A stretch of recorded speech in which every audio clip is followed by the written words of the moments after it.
it might be time to start recording. There we go. Happy Saturday, everybody. Morning, afternoon, evening, Sunday morning, Mel.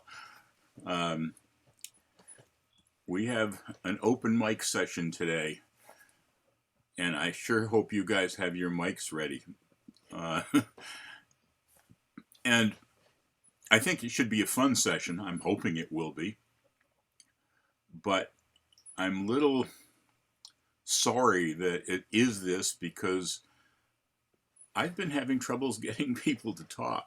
I've got at least half a dozen saying, yeah, I'm willing, but you have to wait till blah, blah, blah, till I can get around to doing it or get it ready or what have you. So any of you want to volunteer to tell us what you're passionate about, what have you, send me an email to Don Beck at donbeck.fun. No, donbeck.org. Actually, I just took out a new domain just for the heck of it. It was on sale and it's .fun. That seemed appropriate. Or anything at donbeck.fun. With that, I see 1, 2, 3, 4, 5, at least 5 different countries around the world represented, maybe more. I love it when we have these all around the world things. And I think I put down that I would start this off with a story just to get it started. And the one that came to mind, it's funny in retrospect. At the time, it was kind of embarrassing. Did you ever try to do things right? You know, you try to do it right and you realize it wasn't quite right, so you try to correct it and it gets worse. I was calling at a local club. I don't know if it was the singing call or the patter. I don't know, 10 squares on the floor. And I was in those days, and still, try to be pretty PC, which stands for personal computer, printed circuits, process control, politically correct. And I was just going through the, 4 little ladies chain across, and I realized little ladies, this is all going in the back of my mind. Little ladies is not PC.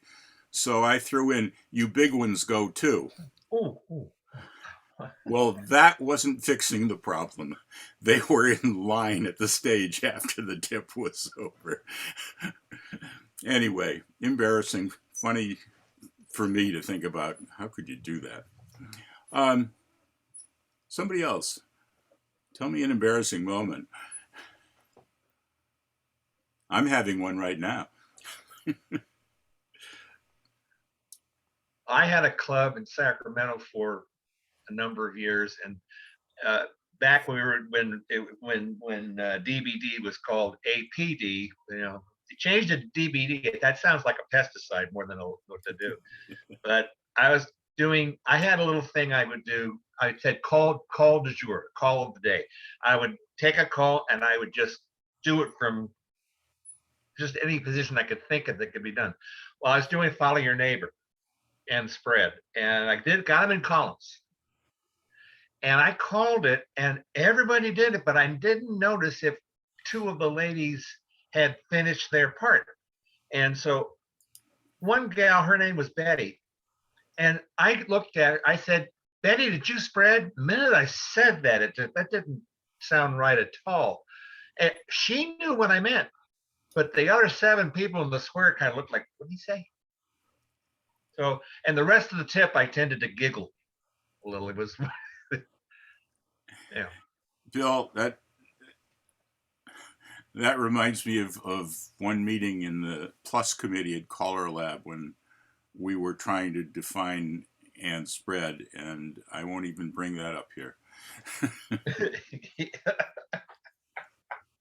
But it was a story that Lois Fisk told about Bob Fisk. Anyway, Clark, you had your hand up. Correct. So this is more of a bad judgment leading to,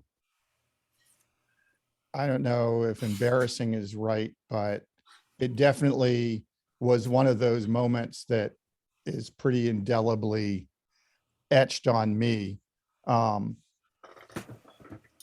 I used to run, so New England has a square dance convention each year, the New England Square Dance Convention. And they had a challenge hall. It wasn't very big. And I often moved into a leadership position where I would schedule it. And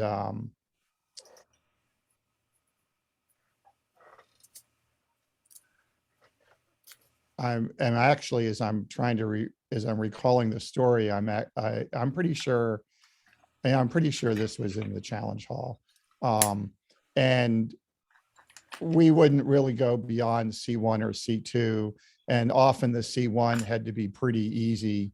And we'd have maybe 1 to 4 squares or something.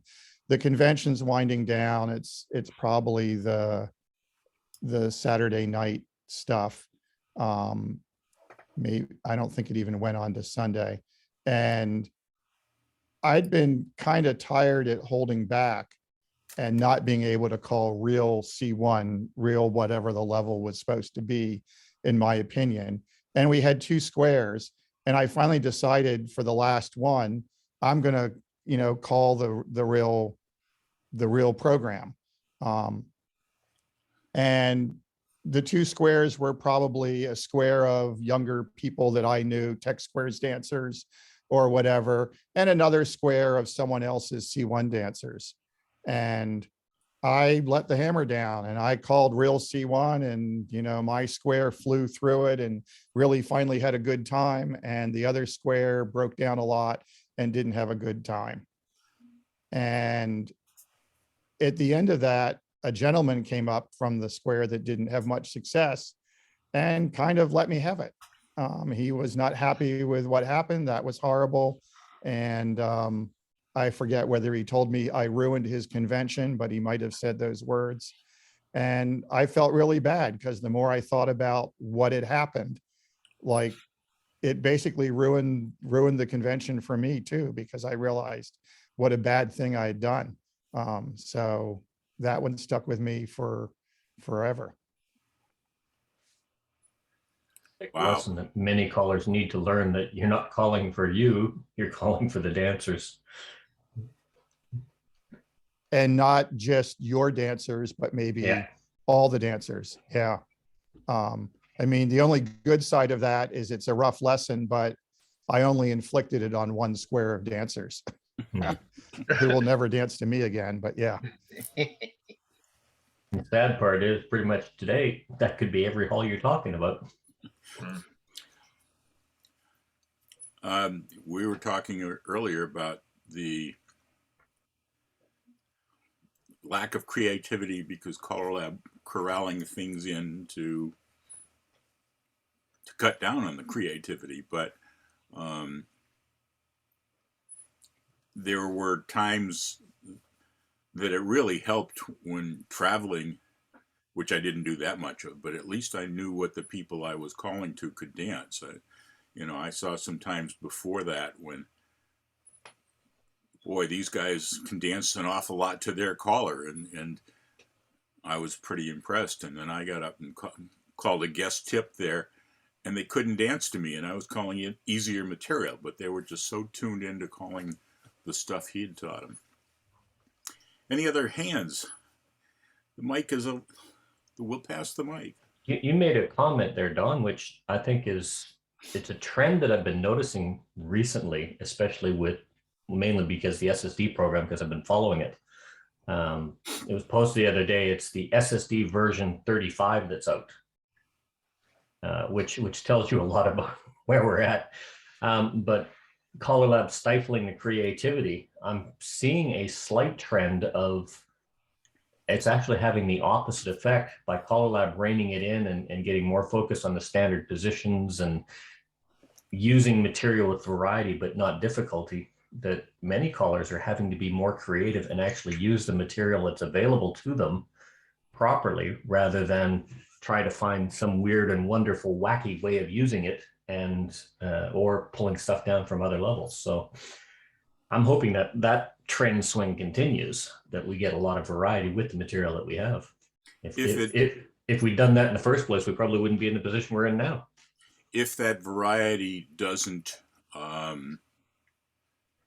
cause more difficulty, because they've got to think of new ways to use stuff. But yeah, well, right now it's that the benefit is they're using it in ways that it's getting rid of that argument, your dancers aren't able to do this. Well, then they should. Well, because you've never called it. Well, callers are actually forcing themselves to call it because the limitations on them to use what material they have and make it interesting, rather than just keep rushing them up or keep pulling stuff down and workshopping it. So I'm hoping that continues, because it seems to be having a lot more fun. There's a lot more smiles in some of the videos that I see these days. Smiling? You mean you're giving people time to do that? Yeah. One of the things I thought would be fun to do is, Clark and I have talked a bit about adding variety by just playing with a call, a disposable experimental, as I like to talk about them, just introducing one call, not just an emphasis like you were doing, Bill, but a totally new call. Got you, Daryl. And one of the reasons that I haven't thought about doing that here is I don't think we can get Taminations to do the things that we want them to do, to vary things like that. Anyway, Daryl, you got a hand up. I can't wait to hear this. Yeah, just along the same lines, that's pretty much what I was mentioning earlier. During the time that I just started calling and dancing and all of that, back the time we were talking about earlier, before Caller Lab, that would be BC, right? Right. Yeah, the traveling callers would come through, and they all pretty much called exactly the same way. They knew the sets in order 25 and what ones of the extended, or it's the basic 50 and what ones of the extended 25 they had to watch out for. But they always had something there: hinge the bucket, shoot the moon, twirl the earth, whatever, something new that they could plug in, just to one, balance the floor out for the experienced dancers and the newer dancers as well, and something entertaining. And of course, that's how we got how many different movements in burlesque. And I know it's over 4,000 different movements. Everybody got on the bandwagon except me. I didn't invent anything. Well, maybe a couple, but that's what it was all about then. Really kind of mixing up what you knew the dancers could do and putting together a new name. And Kopman was one of the finest at doing that, wasn't he? He wrote, I don't know how many calls, but Lordy, we kept a bunch of them because they were that good. But that was the time, and what made it so exciting for everybody, the dancers and the callers as well. And yes, part of the reason for Caller Lab was to stop that, and they did that pretty effectively.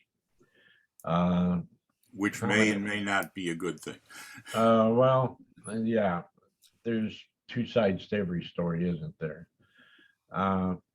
But when we stopped creating that way, we started creating within the package that we had to work with. How many different ways can I do this? And then we started trying to define everything down to the smallest piece. I think Ed Gilmore was one that said, I'll paraphrase, too much organization will destroy the activity. Now, with all that said, I'll get off that subject for just a minute. You wanted a story. Some of you may have heard this story already. It is a true story. I swear to God, it's true. One of the trips out of the country that I took, I went where they required work permits to go work inside of their country. And I had to go through, at one point, immigration out of the US airplane that I came in on into this country. No problem at all, because I did it the same way I had done it for years.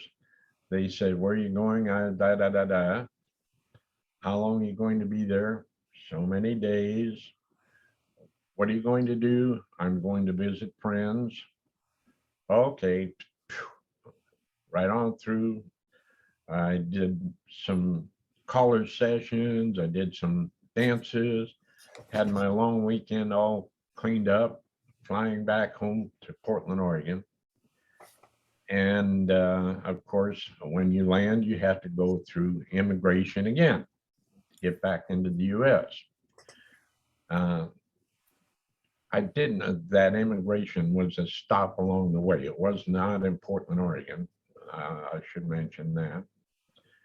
But I went up to immigration.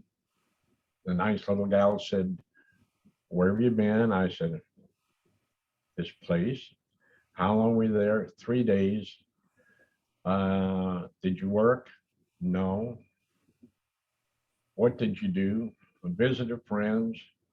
She looked at my attaché case and looked at me, and I think she could see maybe that I was getting a little bit nervous. She said, you didn't work? You went up there just for 3 days just to visit friends? Then I'm really nervous. I lean over close to her. I say, I'm sorry, but I have a girlfriend up there. I don't want my wife to find out about it. Just like that. Got rid of me really fast. No problem. True story. I thought you were going to say she recognized you as a caller and because she was a dancer. No, that would have been bad. That would have really been bad. But no, it. Quick thinking, Daryl. Yeah, well, you need to think on your feet if you're going to be a caller, right? Bill, your hand's up. There may have been others. I missed them. But Daryl was talking about what he did, and something that happened at a festival that he was calling. Let's say I lived in Sacramento, and there's a festival in the area called the Harvest Hoedown. And one year, this was in my earlier years of calling, he was one of the featured callers, and I was part of the local callers that were invited to come and be the support staff and stuff like that. So it was Sunday morning, the diehard dancers. Daryl's up there doing his thing. And you know how dancers have a common joke question, why don't you call what we're dancing? And during the session, some dancer from the floor said to Daryl, why don't you call what we're dancing? I swear to God, in a poker face, he looked at that dancer and said, I'd like to call what you're dancing, but I wouldn't know what to call it. Great face. I was in the back of the hall killing myself laughing. I don't remember that, Bill. That person that shouted out's name wasn't Bill, was it? I had nothing to do with it. I just remember him. Hey, it was just one of those little quirky things that has stuck in my brain for 3-4 decades. So the best response to that, why don't you call what we're dancing, is I'm trying to remember who it was. It was in the States. He says, okay, I'll do it your way. And he just stood there holding the mic. And the dancers didn't move. Finally, somebody moved and started doing something. He says, oh, okay, head square through. And he waited. And then he says, I think it works better my way. I want to throw in one here. When you talk about straight face and you talk about the being impressed by the people that are in Caller Lab, I wasn't there for this because it was at the first Caller Lab session, but it's still a great story from what I've heard, that John Jones, who has an amazing sense of humor, a lot of it is based on his very straight face and straight expression and his timing. but apparently he got up before the 100 callers, or before the other 99 callers at Caller Lab on the first session. And he said, as I look out on this crowd here and see how important the faces that are here, the people, the backbone of square dancing, and of course everybody's chest was puffing up and getting bigger and their heads were swelling. It's just so amazing. And just to think, if the roof fell down on this building and we lost all 100 of us, square dancing as we know it would be set back at least a day or two. Daryl, what's your version of having heard that? You were holding up. Oh, I thought it was 2 days, but I guessed at that part. Yeah. Yeah. Yes, I remember that. It reminded me, you're after stories, right? Yeah. Okay. Burl Maine, some of you will remember him. All of you would remember him if you'd ever danced to him. During the last years and months, at least, of his life, when he was, excuse me, having problems, preparing to die. Oh, I got another story I could tell about that. But anyway, he'd fly me down to cover some of those sessions down in Mesa when he had to go in for treatments and everything. And the first time I flew down to do that, we're going from the airport to his house. And I said, what kind of a dance? How are the dancers? He said, you'll find out. He said, they like it hard or easy, or you'll find out. That's as much as I got out of him for that. But we got to the dance hall that night. Now, that was at Good Life Resort, I guess. I walk into this dance hall that I would expect to be pretty normal for places that you go to call a local type dance, which might hold 8, 10, 12 squares. And I walked into a dance hall there that would hold 96 squares. That's a dance hall, mind you. And I'm walking in, nobody in there, this huge hardwood floor and everything. And a couple from clear across the way there that happened to be there early. She came, a couple from Oregon, knew me, of course. She came absolutely running across that floor, met me about halfway, and she looked me right straight in the eye and she said, are you and Yvonne still together? I mean, my jaw hit my chest. I had absolutely no idea that anybody would ever ask me that any place. But shock, yeah. But just one of those funny things that you remember through the years. It shocked me that much. Go ahead. For those of you that don't know, Daryl and Yvonne are still together. Yes. Yes, we've had 55 very, very happy years, and that's not bad out of 60. I'm one of the very, very few professional callers, I think, that went through one marriage only. I could say that. Yeah. Let's hear from some of the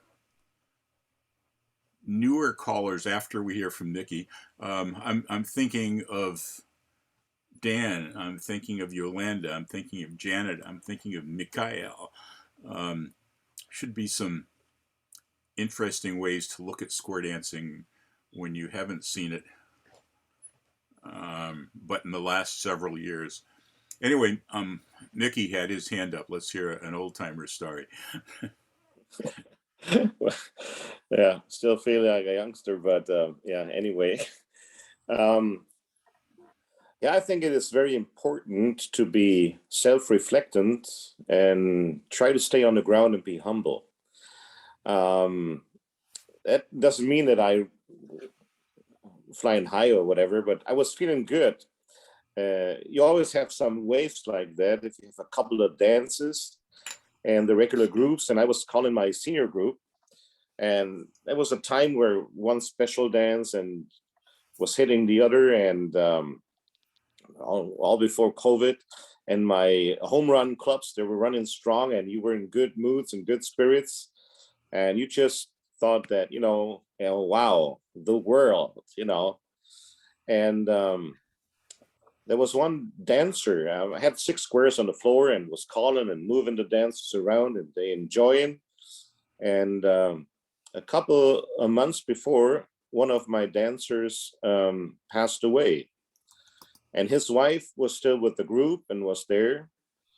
And she was very much engaged with the group and also caring, for the caller, trying, do things in the group, which is important for the socializing of the group, and still is there today, right? And they were kind of like, kind of square dance mom and dad to me. And they've been for me for over 20 years when that happened. So a couple of weeks before that, from another dancer, much younger, the husband died as well. And she came after a couple of weeks back for dancing, and we all convinced her to do so and said, this is not the fun part or whatever. It just helps you, because we're also a kind of a big family and trying to comfort you. And she did so. Now, it happened, the dance in the afternoon was at its peak. And I was doing a hoedown, had nice music with singing calls as well. And I saw that lady start crying, which just had lost her husband. And I saw the other one running around on the outside. And that lady who just lost her husband looked at me, and I realized that there was a problem. And while calling, I called another lady to me and asked her to step in for her. And that lady went out, and she gave me a glance and kind of a thankful in her view. And I thought, wow, you did the right decision. Yeah. And I was really feel cool, and you were caring for the dancers, and that all happened during the dancing. So dancing wasn't really interrupted, and people were not really confused about what was happening.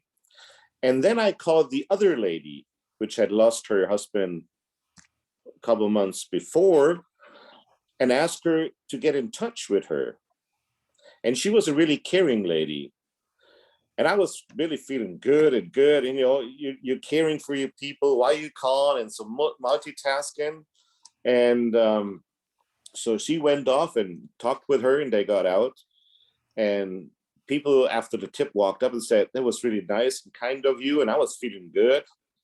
And then that lady who just had lost her husband walked up to me in a silent corner and said, that was really nice of you to get me out and whatever. But it was a big mistake to get the other lady to me, because she made it so much worse, even if she did not want to, because she was so much caring. And that was just like a sledgehammer on me. And I thought, you thought you were the greatest and whatever, because you handled the situation. And it's always there, you're always going to be humble, and there's always two sides of a coin. And I explained to her and apologized. And so she said, that's okay, you could know. But I thought, whatever you do good, you got to be careful that it's really, not overdone. So this is a true story. And it really made me think whenever you're flying high. And I never will understand in my life that so many restaurants or even airlines are doing something positive are called Icarus. Yeah. For those who don't know it, Icarus and Daedalus, they fled from an island because Daedalus was doing wrong and killed someone.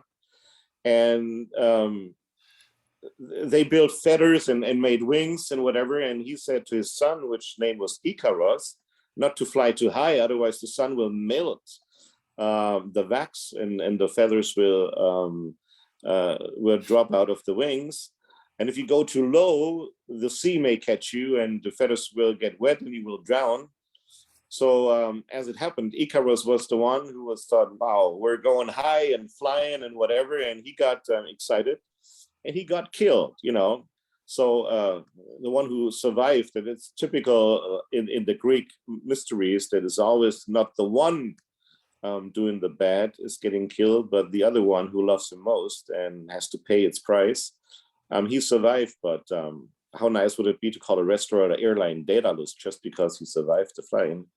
So whenever riding high, I think it's not bad to self-reflect that to stay on the ground, and there is always something, the higher you climb, the deeper you can fall, no matter what your motivation is, okay?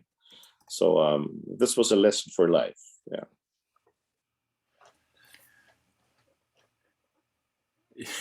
It's making me contemplate too here, Mickey. That's sometimes you can't win for losing, but how about some of the newer guys? Steve, Yep. Go ahead. John has his hand up. A friend of mine calls Mickey's situation, no good deed goes unpunished. Unfortunately, yeah. Mel, who did you say? Oh, John? John. Oh, there he is, up in the my upper left-hand corner, and the upper left-hand corner of the country. Yeah, I had a question for Clark about that rewind he was talking about last week. I was reading, I went online and looked, and there was a paper that talked about that Clark had somebody write about rewind, and I didn't quite understand the concept, and he just explained to me that rewind, you have to have a U-turn back at each end of it, and it's a sum zero when you do the call, U-turn back, rewind, you do the call, it's a sum zero. So that was my question. Sorry, I didn't get to your That's questions about that okay. earlier, John. I'm kind of surprised that a bunch of other people didn't jump in on that, because whenever I ask the question, I usually get, 5 or 6 different people that jump on and explain to me where I'm looking at it wrong, but nobody even answered the question. So I thought that was kind of strange. Okay, there you go. That's it. Thanks. Probably a lot of people didn't understand what he was saying with it, so you turn back Well, and reverse it. That could be, but it was just surprising that there's usually some smart ass caller out there that explains to me where I'm totally wrong and how I'm looking at it in the wrong direction, but nobody even answered. I thought that was really weird. Okay, I'm done. By the way, this seems to be a bit like Caller Lab in that you newer callers are just treated as equals with some of us that have been doing this for too long. So open your mouth, raise your hand. Let's hear your stories. I think that's it. We don't have any stories. Yes, that's part of it. We haven't had the opportunity to get into weird situations yet. I have one that's I had just started calling. I was still using the records, and I had gone from I guess in the beginning I had to share somebody's mic, so I had my own mic. Finally had my own mic, and I had gotten some wires and stuff to connect my to plug in, like my own mic cord, right? And I thought, okay, now I'm on a roll, right? This step up. And so I was out of town, and somebody said, well, do you have the wire to plug in? And I said yes, and beforehand we plugged it in, but the caller that was there said, oh, we don't need to do a sound check. We had done it with his mic cord. And so I'm calling. I'm about to call, and it turns out the audio doesn't work with my connection. So I had the whole floor up. It was like 10 squares or something, and I had no sound. And so the guy next to me says, "Oh, why can't you be like so and so and just be perfect all the time?" And I thought, okay, I'm the new person, and I thought I had done all, the cross my T's and stuff. And so I'm trying to not let him hear the dancer. So I'm talking. So it was the music part that didn't play. The mic worked, but the music part didn't play for some reason. And so I'm trying to talk loud enough so that the dancers can't hear what the caller is saying to me next to me. And and luckily one of the other callers in the room noticed something was going on and quickly ran up to the stage and figured out what was wrong and stuff like that. But it was like, how am I supposed to fix this? Like like it plugs in. How am I supposed to know what else to do? But yeah. That's as close to a bad situation as I can get. I just wasn't perfect that day. I'm glad you've perfected being perfect since then. Oh yeah. But that's a good one with that just keep going despite the problems. John, you've got a physical hand up. What are you gonna?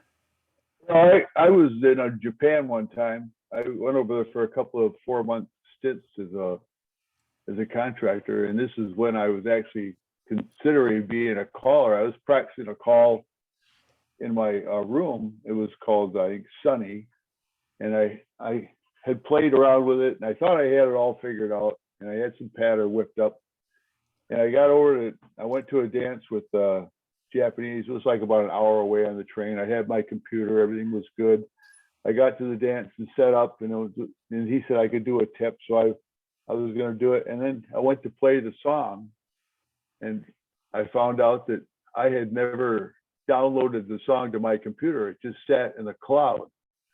So I couldn't play the music because it wouldn't be bold. It was just there. So finally a Japanese guy came over, one of the dancers, and he whipped up his hotspot. And so I could tie into his hotspot, get my music to be bold, and I could play the music. It was really kind of frustrating because I didn't realize that while I was practicing in my room, I was never practicing off of my computer. I was practicing off of the cloud. But yeah, that's one of my limited experiences before I gave up being a caller. A learning experience for sure. Oh yeah, it's a learning experience, but I'm not gonna worry about that anymore. I realize I want to throw in a quick one here. Maybe not quick, but just a different, it wasn't really an embarrassing situation or not even a mistake, I think. But I had a group, a club that met once a month for 18 years.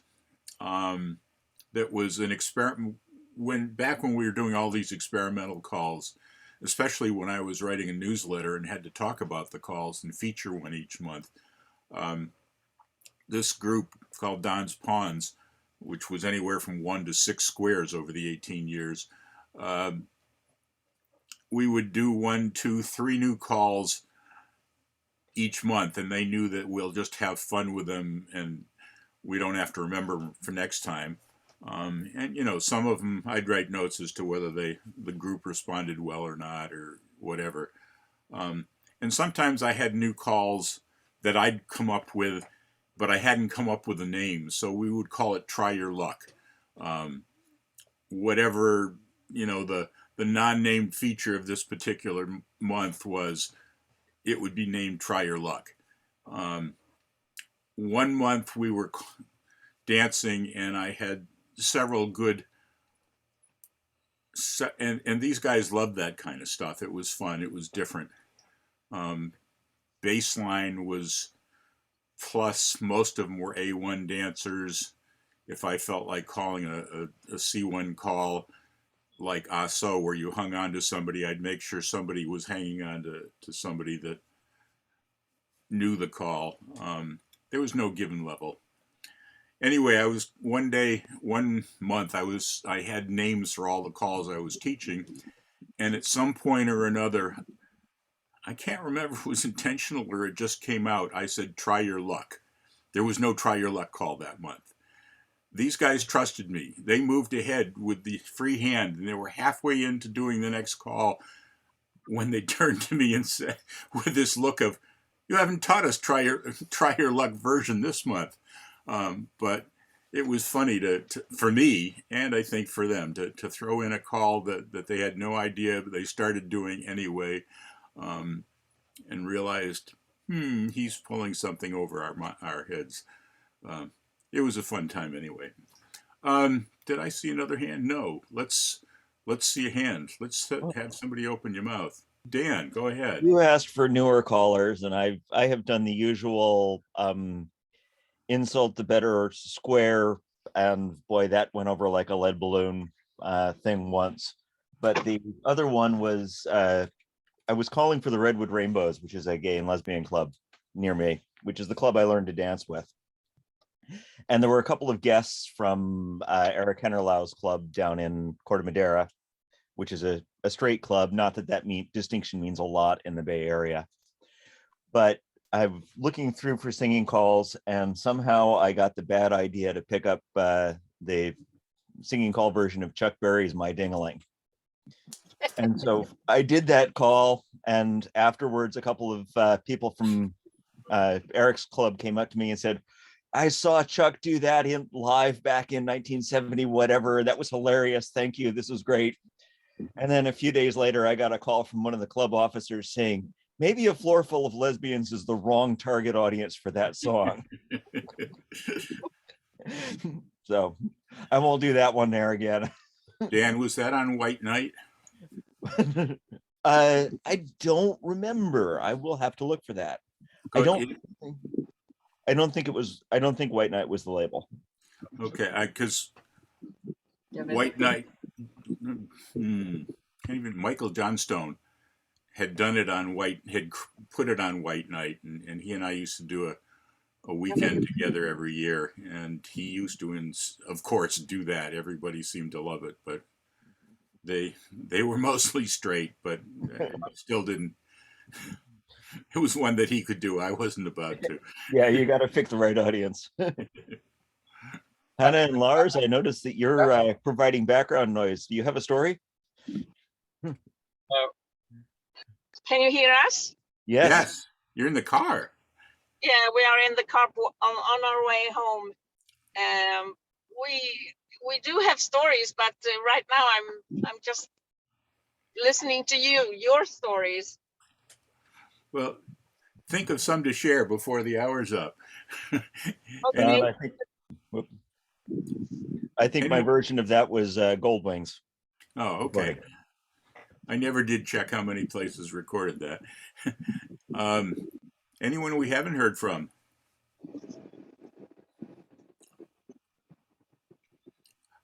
How unusual. We always hear from people.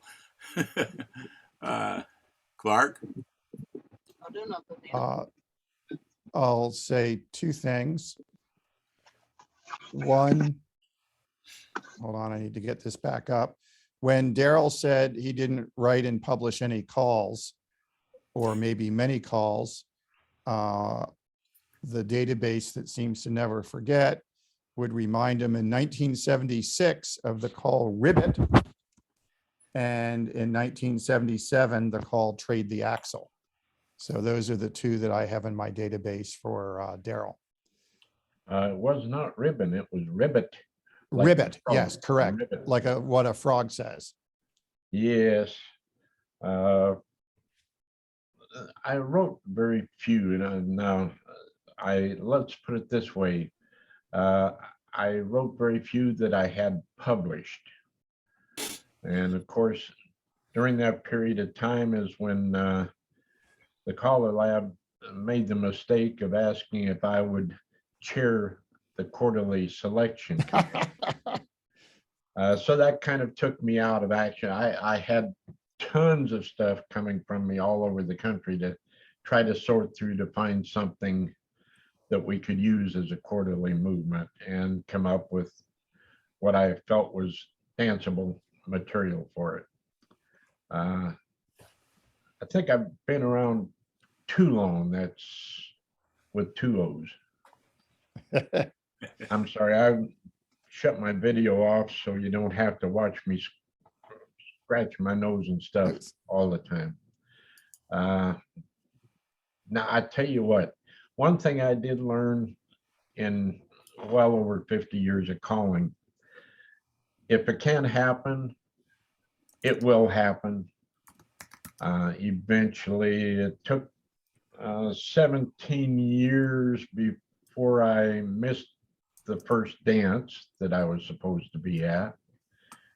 And unfortunately, it was about 2 hours away from my backyard, where I was out back there digging worms to go fishing for bait. I did have a pair of trousers that fit too tight and decided to split open while I was on stage. I got on the wrong airplane one time heading for a festival. Luckily, when they announced where the plane was going, I did get off. I mean, everything has happened. Lord, I hope it's all happened by now anyway. Can't imagine too much of it. Yeah, stories. There's a bunch of stories, but so many of them seem to involve other callers that I'm not going to bring into the fray here. So yes, I did write some material. It was an exciting time. It really was. J. King, 1969, had just come out with that mental image. Up to that point, as far as I knew, the 10 2-hour lessons I had in learning how to call taught us how to write this material out on a 3x5 card, get up and read it. And the idea that you could possibly do anything other than that, nobody believed it. Every caller in at that time in the metropolitan area in which I lived, we had 48 callers in the city of Portland, had 48 clubs in the city of Portland. Now, every doggone one of those callers, with the exception of one, Mr. Les Roberts, who's been gone many, many years now, the producer of Greenwood Records, by the way, he was the only one that really delved into anything like modules and had any understanding at all of them. But I was lucky enough to pick up J. King's book on the fundamentals of hash calling and go through and learn pretty well enough anyway, to use it, the mental image system, in a lot simpler fashion than it's being used these days. We have learned to complicate many things. But that just really forced me to learn modules for the variety that I needed in every. Am I getting too long at this, Don? I'll shut up. No, this is the day for you to do that. Oh, well, it was a very, very great time. I called for several years using nothing but that mental image system before it got to the point where, to try to keep up with the workshop groups that I had on a regular basis, with new material coming out, which it was at that time, and having to spend time during my very, very busy week trying to maintain a full-time job and calling 3 or 4 nights a week, writing the material and coming up with, putting in my head solid enough the modules that I could go and use them. That's what forced me to go into the site resolution. Other than that, I would never needed that. But you know, everything is progressive. But it was a good time, fun time. I have a question for everybody with a show of hands. There's a gentleman that was a very special to the world of square dancing, passed away at the age of 56 from cancer many, many, many years ago. His name was J. King, or Dr. Julius King. How many of you have heard of Jay, or is his name passed away already? There. I'd say the majority of us. Good. I don't want Jay to be forgotten. Jay, I knew Jay personally. I was very fortunate. I was working for Raytheon, and trying to talk somebody into joining a club I was forming, and he said, "Oh, I know somebody else that square dances. He's in a different Raytheon plant," and then he got transferred over to ours, and I went up and introduced myself. And this was a gentleman that was a doctor, had his PhD in history, I believe, was a technical writer for Raytheon. Did a few singing call recordings, didn't have a particularly good voice, but could use the music nicely, but had a choreographic mind and a mind for business. And he wrote a monthly newsletter called Hashing It Over, and he wrote several books. The main one was Fundamentals of Calling. He eventually revised it and called it Fundamentals of Hash Calling, where he added a third section in the middle that's not about mental image, but really good. Don't forget Jay. Keep him in your minds. I tried to have him get a milestone award because he did an awful lot for what's happening in the future of square dancing. But at the time, they were not giving out milestone awards at Color Lab to people who had been deceased. So they've gone back to doing that. I keep thinking I should recommend him again, but I don't know. I'll say that the way I know of him maybe is that book, but also I was in the early days very interested in all the different square dance calls, and people said, you should get yourself a Burleson. I'm like, what's that? He says, well, there's this encyclopedia of square dance calls called Burleson. Where do I get it? Well, go to a square dance shop. So we finally went to a square dance shop, and somehow I found a Burleson. And then later I learned that Jay King had his own dictionary of square dance calls, or encyclopedia. And so I got a copy of that, and he published supplements. Maybe he did one or two before he passed away.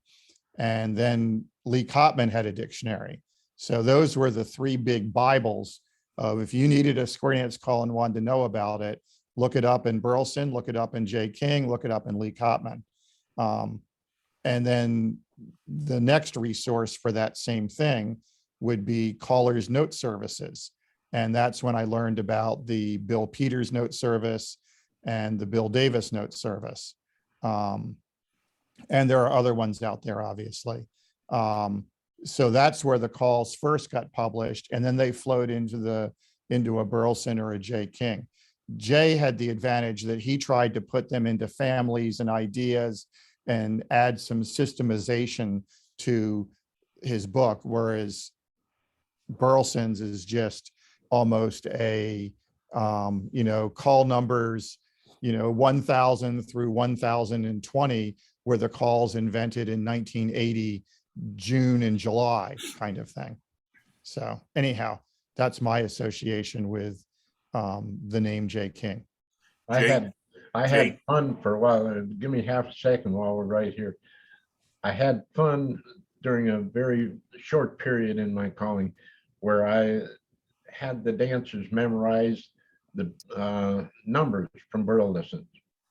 I believe, what is it? 289 is a spin the top or something. You tell them that. So when you're calling, call out the number 289. It's a one night thing. Just there again, a piece of garbage that in the programming, you could add something a little different that absolutely everybody could do. And that's part of what made square dancing so popular back then.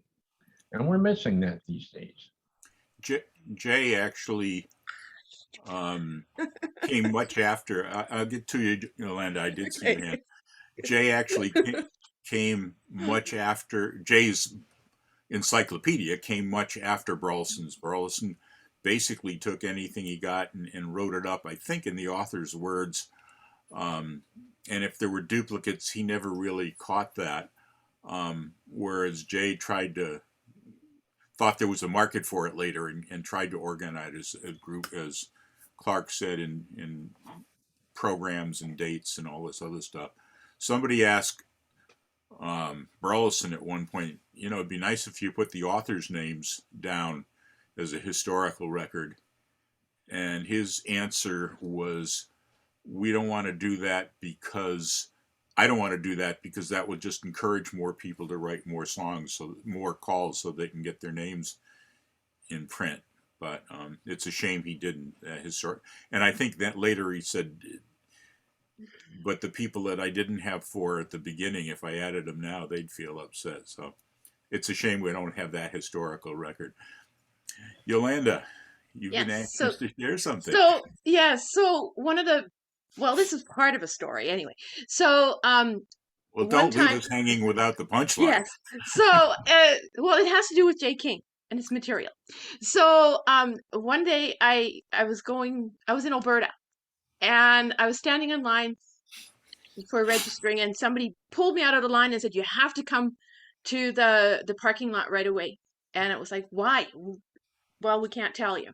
So there was a whole group of people, and a caller handed me a box, and there had been several callers in his family, and I got the box as the new caller for, it had the brown binder for new callers and stuff like that. And it had one other thing in it, and I'm just reorganizing. I can't find it right off the bat, but it had J. King's equivalent circle. It's the size of a 45. Has anybody seen it? You spin it, and all the. I've got it in a safe place so it doesn't get damaged, because I didn't want it to get warped. I'm planning on putting it in one of my records K's under King. K for King. I just came across mine recently within the last 6 months, and I was going to post a picture of it on one of the callers groups, just as an interesting piece of history. So at least you know what I'm talking about. Yeah, it's cool. When you say the size of a 45, specifically, it was made that size so you could put it in with your in your record case with the rest of your 45s, and it was like a circular plastic slide rule kind of thing where you could line up modules to make given here's an opener ring, here's a meat of the thing ring, and here's a closer ring. At least I think that's what it was. No, that's not how. Well, no, that's not how mine is. So maybe you came out with more than one. No, I think yours is right, and my memory's just off. Okay. But I thought it was really, and I thought, oh, this is a really good way of explaining equivalence, right? But it was so neat. Like the box came with pennies and the caller's manual, and I had heard about J. King, but to actually have something that he had put together, and anybody never talks about it. And I thought, okay, I'm going to mention it next time it's appropriate. But now, of course, I just got a whole bunch of boxes that I'm rearranging my records. So I don't know why I can't find it. I thought I had it on top. Well, we'll have to see who's the first one that grabs it. Called the hash wheel or something like that. I can't remember. That sounds awesome. Yes, I'm a bit of a historian buff. So now that people know I'm sort of collecting some stuff, some people have given me some old manuals and things like that. Very cool. Pat, what have you got to tell us? It's actually kind of a question. I think I've asked it before, but I think I'll ask it again. You guys are talking about great days. Square dancing was so wonderful, and I know it was because I danced back in the days. But anyway, what was the average age of your dancers? I'm looking at my dancers. My beginning dancers are, in their 60s and older. It's hard to find those young kids. And I'm just wondering what your average age back in the day when you were inventing all these new moves and you were calling probably a lot faster than you are now. And just curious what the age was of people who were starting to dance back then. How would you like to see a graduation photo of the largest square dance class that I ever graduated? I would love to. I taught. I would love to see that. Give me second or two, see if I can probably not bring it up that quickly. While you're looking for it, let me try to answer Pat's question. I'm coming more as a dancer than a caller, but the average age was always 10 or 15 years older than I was. People used to say, and I started college age, people used to say, why are you dancing with these socializing with these older people? And my answer was, I guess I have to put up with the older people because the activity is fun for me. But as I went from my 20s to my 50s, they were still 10 or 15 years older than me. And as I'm in my 80s, that's why we're losing a lot of dancers, because some of them didn't make it that far.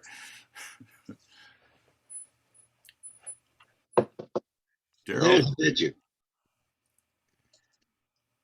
We see that's it. I'm not sure how well you can see it. I don't have a full screen on it. Well, we can pin it. We can pin it. Yeah. I don't recognize anybody, but boy, there are a lot of them. Well, that's me and Yvonne right there. That was right about 1972.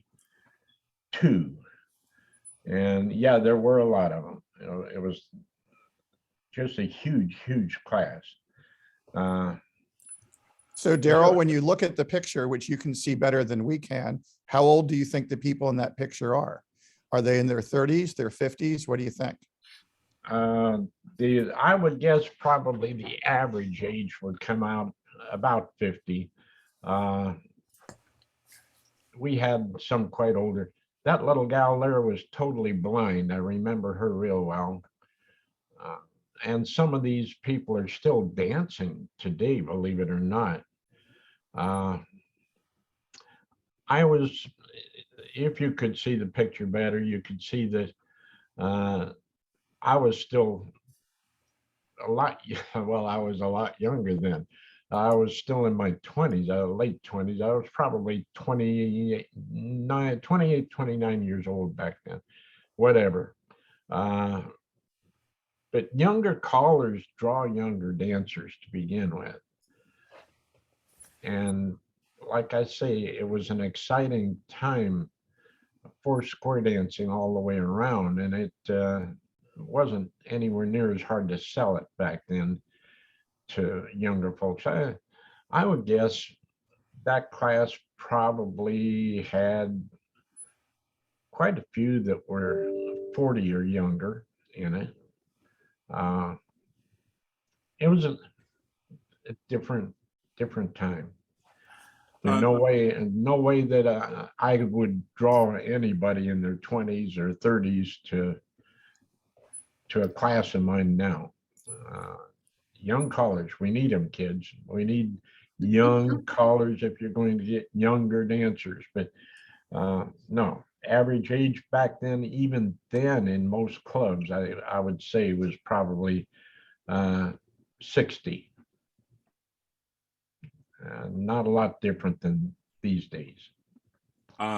Nikki, hang on. I just noticed that it is on the hour. We're even a few minutes past, so I want to do the ritualistic thing here of thanking Dan for electronically hosting this thing and eventually putting it up online. Thank you. Thank you. Mark was here, but seems to have gone. Thank him for going to teach a class. Putting Dan's links into a common place that people can get to them. Thank Mel for staying up so late. It's nice to have that side of the world represented regularly. Thank you all as being our speakers today, and thank you for coming. I was thinking this would either be a fun session or a total bomb if I couldn't get anybody to share stories. I've got a list of half a dozen more stories. There's only one that I'm really anxious to share, but with that, let's continue entertaining ourselves. Mickey, you had your hand up. Oh, wait a minute. Bill's got his up too. I keep forgetting the electronic hand. And So Hannah's there too. Oh, Mickey, you Hannah go had ahead. hers I'll up a go after you. long time ago. Mm-hmm. Let's go with Hannah, Mickey, and Bill. How's about that? Hannah, It's fine with me, but I think Hannah left, or is she still with us? And she's with us, but she's locked up at the moment. Oh, okay. Yeah, Hannah and Lars left their mobile phone and went to their computer. But And we are home. Okay. good, you're on. Did Okay, you have I your have a hand? short, I have a short story, but it's about Russia. I don't know if he will kill me or not, but I will tell you the story anyway. The very first time I went to Russia to call, the club organized a translator for me. So this girl she was phenomenal. She could speak Swedish, she could speak English. You could hardly hear that she was Russian. And before the dance, we were sitting and talking, and we were talking a little bit Swedish, a little bit English. And she said, "Tell me one thing, because I am so terribly afraid of this translating I have to do. I don't know how to translate all this stuff like square through 4, right and left through." So she thought literally that it was her job to translate all those calls into Russian. No, it's a universal language. They've got to learn the words. Yeah, and No. they did. They knew the words, but the girl that was translating was not a square dancer. Interesting. Is life interesting? I would like to have a question on Hannah placed first. Have you had any contact or response about the current situation? I wrote to a friend of mine, one of the dancers in Petrozavodsk yesterday, and it was heartbreaking what she wrote back to me, because I asked if they were safe, because I know how it is during times like this, that people are not guilty of what the government is doing. So she said to me that she was crying all day, and the dancers were calling her and asking her what we in the West are thinking about them, and if we ever could dance with them again. And that was really heartbreaking. I think we in the West, and I probably speak for everyone, we very much can distinguish between the leaders and the people of the country. We sure do, but the dancers are very worried that we will they are ashamed, frankly. That's what she said. She said it was disgraceful how the government was behaving. Yeah, all the best to them if you get in contact, and Yeah, I will. they should stay safe and warm, because it's tough what I've seen, that other people stand up there and they get arrested and whatever, so they got to be careful what they say, and they should take care about themselves. Yeah, absolutely.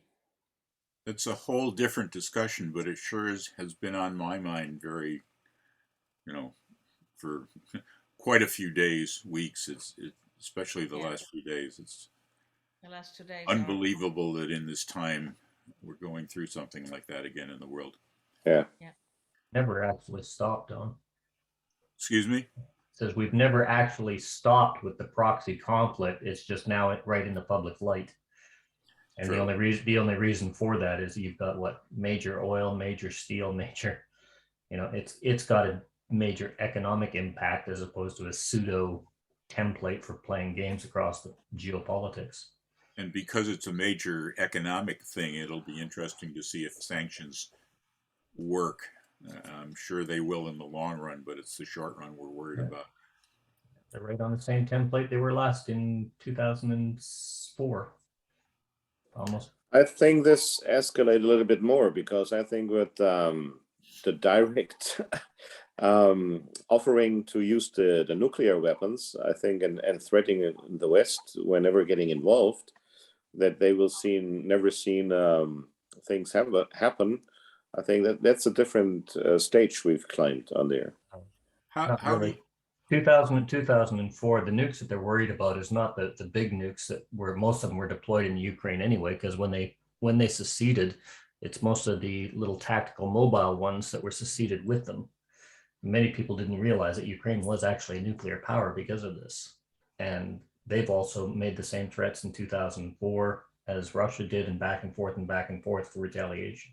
Whether or not it happens, like I said, it's following the same template. There's a lot more escalation, mainly because you can get a lot more political mileage out of it. We're already talking about things like the deals that were turned down. You know, France and Australia is a good example. There's a submarine deal. Now France is bolstering politics. Australia wants French support. Is this deal with the fighters and the submarines going to come back on the table because of geopolitics? There's a lot more going on behind the scenes than what is going on in front of the scenes. What's going on in front of the scenes is what the world sees, and it's absolutely horrific. I agree with you, but there's a lot more to this than just, you know, Russia wants to secede and take Ukraine back for the economic gain. Question for you Europeans. Do you feel even more upset than we do because of your physical proximity to the conflict area? I know I'm feeling for my relatives in the Czech Republic, but Very close to the situation also. yeah. But you know, we are going to receive some people that are running away from Ukraine, and of course, open arms, anything to help them. I personally don't fear for my own safety because, well, I have lost very many people in the previous war from my family, so I know how that can end. And I frankly don't have so many less until just you, not many other people I can lose, but it's terrible. It's terrible to see how the history is repeating and we are not learning anything from the past, from the history. Yeah, I'd say I'm scared too, and a little bit ashamed of Germany kind of holding back and being quite limited as they could do more, I think. But I think that's going to change now, and has changed already. But I think they can do more. On the one hand, and on the other hand, I think we're not on the edge. We're right in the middle. I mean, if it takes one step across any of the borders connecting to Ukraine or even Belarus, then we're involved. And this means with NATO, yeah, lucky to have the States on our side, but this means that we're totally in reach. And I think if he feels trapped and see his plans wouldn't work, he's crazy and he goes bananas, then why not should he push the button, right? And we're not talking about those tactical nuclear weapons for little, but about the big ones. Yeah, I mean, that's what he threatens the world with right now. Yeah, but then he threatens himself as well, because that's suicide. Yeah. Yeah, does he know that though? That's the big question. And does he care? That's the other one. That's yeah. If he's not in physical health or whatever, and because years ago they tried to talk that he may be very ill or whatever, and what has he to lose? I mean, they're going to be after him anyway when this thing is over. So, and that's the danger. I've lived in that world, but I'm not afraid of the guy with his finger on his button. I'm afraid of all the little guys with their fingers on the little buttons, because that's what's going to escalate it. You're talking about part of the U.S., huh? No, I'm talking globally. It's never been the guys with the big thermonuclear devices that go, thousands of miles. It's the small tactical ones that you can't predict because they're easy to fold up and put away. I was just had this vision of the, Putin putting his finger on the big red button, and what has he got to lose? He'll go down in history, but there'll be nobody here to read the history. So what good is that? Bill, you've been patient. Change the subject for a minute. Okay, I was going to follow up thing onto what Daryl was saying as far as the age of the dancers. It's basically it's common knowledge that when you get new dancer classes, they usually come from your own dancers bringing in their friends, and 90% of the time their friends are in the same age bracket as they are. So, but what we've lost I think what has been lost, because I'm not doing it anymore. I'm like John. I'm retired, but we're not getting out into the general public to show square dancing. Most of the time, at least where I was calling in Sacramento, it was common that you have your classes from September to June, and then from June through the summer, you go out and you recruit. And then when the September classes start, everybody puts their proverbial heads back in the sand. They don't go out for the whole spectrum for 12 months a year. And if they get out, and if dancers, if people, if the general public sees it in all of the age brackets, there's a reasonable chance that you will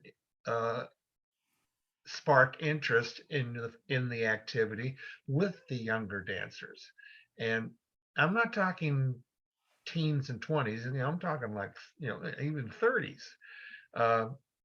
But I kind of go along with Darrow as far as the age of the problem that's happening is where the older dancers are passing away, and we're not bringing in the younger dancers. This was a recipe that was like in a crock pot, slow cooking. It was gonna wind up. It's unfortunate that the pandemic situation accelerated things, and I'm just hoping that they can do something to grab the attention of all the general public, not just not just kids, not just teens, not just old, but everybody. Mickey, just let me throw in a comment about Bill's thing here, even though yours may be also. As far as demonstrations being seen on the outside world, I've always questioned that. And there's good and there's bad, but the main thing I've always said and want to point out again is square dancing is a participation sport. It's not a demonstration sport. And when people watch a group of square dancers that have nothing to do with it, we want them not to be entertained, but we want them to be able to see, gee, I could do that and have fun too. Yeah. And I may have used the wrong word on exhibition or demonstration. Audience participation is crucial. Well, let me make my point though. The main thing is, I would like, when you do things like that, and I think it's a good idea, make it easy for them to relate to themselves being there. Namely, don't wear club costumes or fancy clothing. Just wear streetwear. It's okay if a few people do, but just wear streetwear so people don't have to relate not only to dancing, but they don't have to relate to buying fancy clothes to do it. Don't call, and people, when they call or say, well, I keep it really basic because I don't want the dancers to make mistakes. I've always told my dancers, don't worry if you make mistakes. The people watching and are at a point where they should see that, oh, it's okay to make mistakes. This is part of what it is, part of the fun. Exactly. So demos are great. Totally agree. Demos are great if you do them right, but they can be bad if you don't. Mickey, then Stephen, and then Clark. Yeah, this is a hot topic, I think. When I got to dance, I was a teen, and it was square dance was sold as a hobby, socializing 8 to 80. And in the past years, I've also over here in Europe, there's been kind of a hunt and a run for getting young dancers in, attracting young people and whatever. And I think that we're targeting the wrong group. Now, I say it's nice to have young ones and students and whatever, but this should not be our main group. I think our main group we should target to build up the activity should be mid-40s or even end 40s up to mid-50s. Because they can stay for a long time within the activity and can be the backbone of the activity. Why? Because taking a look at today's times, you have, and I guess it's all over the world, being there as a teen, you start friendships, you go to school, your hobbies may change, your friends may change. These are all points which may gonna drop you out of the activity again. Now you may come back, but when will you come back? Taking a life of development, you go to school, then you get into a job, you found a family, you build house, you are established in your job, you're gonna have a career, maybe divorce, maybe kids and whatever. And let's face it, how real life works. But when do you have the time to really join square dancing and go there week by week and have a hobby? It's usually when the kids are out of the house, or if they can stay alone for 2 hours or 3 hours, and you don't have to afford a babysitter or whatever. Now, this is a general view, very general, but I think that this could be, and usually your house is paid off with 50 maybe, and you are settled in your job, so there's not to worry that you have to go there and have to get a new job and whatever. The more stabilized the society is, the more you can get and target a special group. Otherwise, you will always may target, like you target students and 25-year-old. As soon as they're done with their studies and of university or high school or college, and they get to work and found their families, there's hardly time to stay with the square dancing. So, and I think that the main target should be that group around 50, a little bit before, and whatever comes else is nice to have. And of course, if a 40-year-old brings their daughter in it or sons, because they're grown up and they join, that's how we get the young people in. And that's how I got to see the square dance activity, that when the parents came in, like my school friends, parents started square dancing, they brought him in and he brought me within. So there you had a good mixture, but I think that the main target where we should put effort on should be people who have the time to really join the activity. My personal opinion. One of the beauties of this activity is you can have the mixture of ages, of occupations, of the whole thing. It's the fun of dancing. Clark and Dan have their hands up. Stephen, then Clark, then Yolanda was next. Clark, Dan after that. See if I can keep track of that. Stephen, you've been waiting the longest. You forgot what you were going to say. Yeah, back in the 80s in Texas, we had we still have the state festivals, but we had the state festival tickets that we'd sell. We had a raffle, and we'd always give away a vehicle. And it was really great until the internet, and somebody posted on the internet, and the IRS said, you can't do that. And we had to do away with it. But our club, we would go to one of the local malls, and it was actually, we'd go to the mall where they had what was called the rodeo breakfast for the rodeo. And so there's a big crowd of people would come there, and we would dance in the mall, and we would have sign-up sheets for lessons, and we got a ton of people for lessons every year for that, with that. And I mean, that was working great. But then when it got messed up with the IRS and stuff, that we lost that way of getting people in. But that's what I mean, getting people to sign up for lessons and getting across to them that it's family fun, getting families involved. That's what I see keeping it going.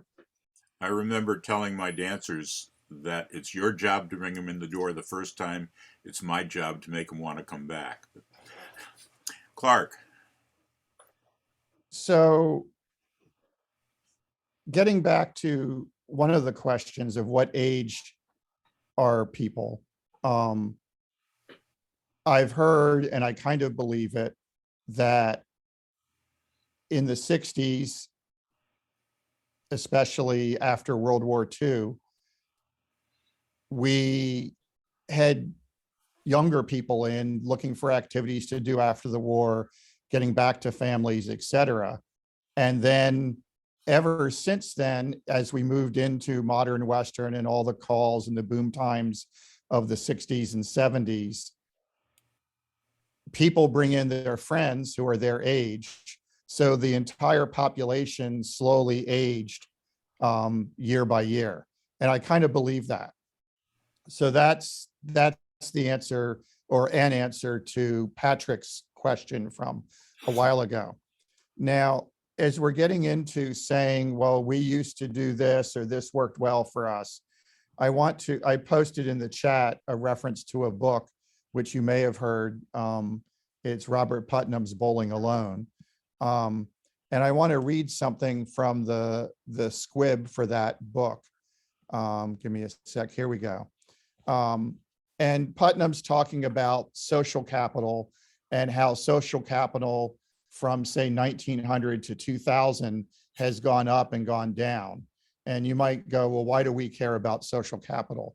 But he says, Putnam draws on evidence, including nearly 500,000 interviews over the last 25 years, to show that we sign fewer petitions, belong to fewer organizations that meet, know our neighbors less, meet with friends less frequently, and even socialize with our families less often.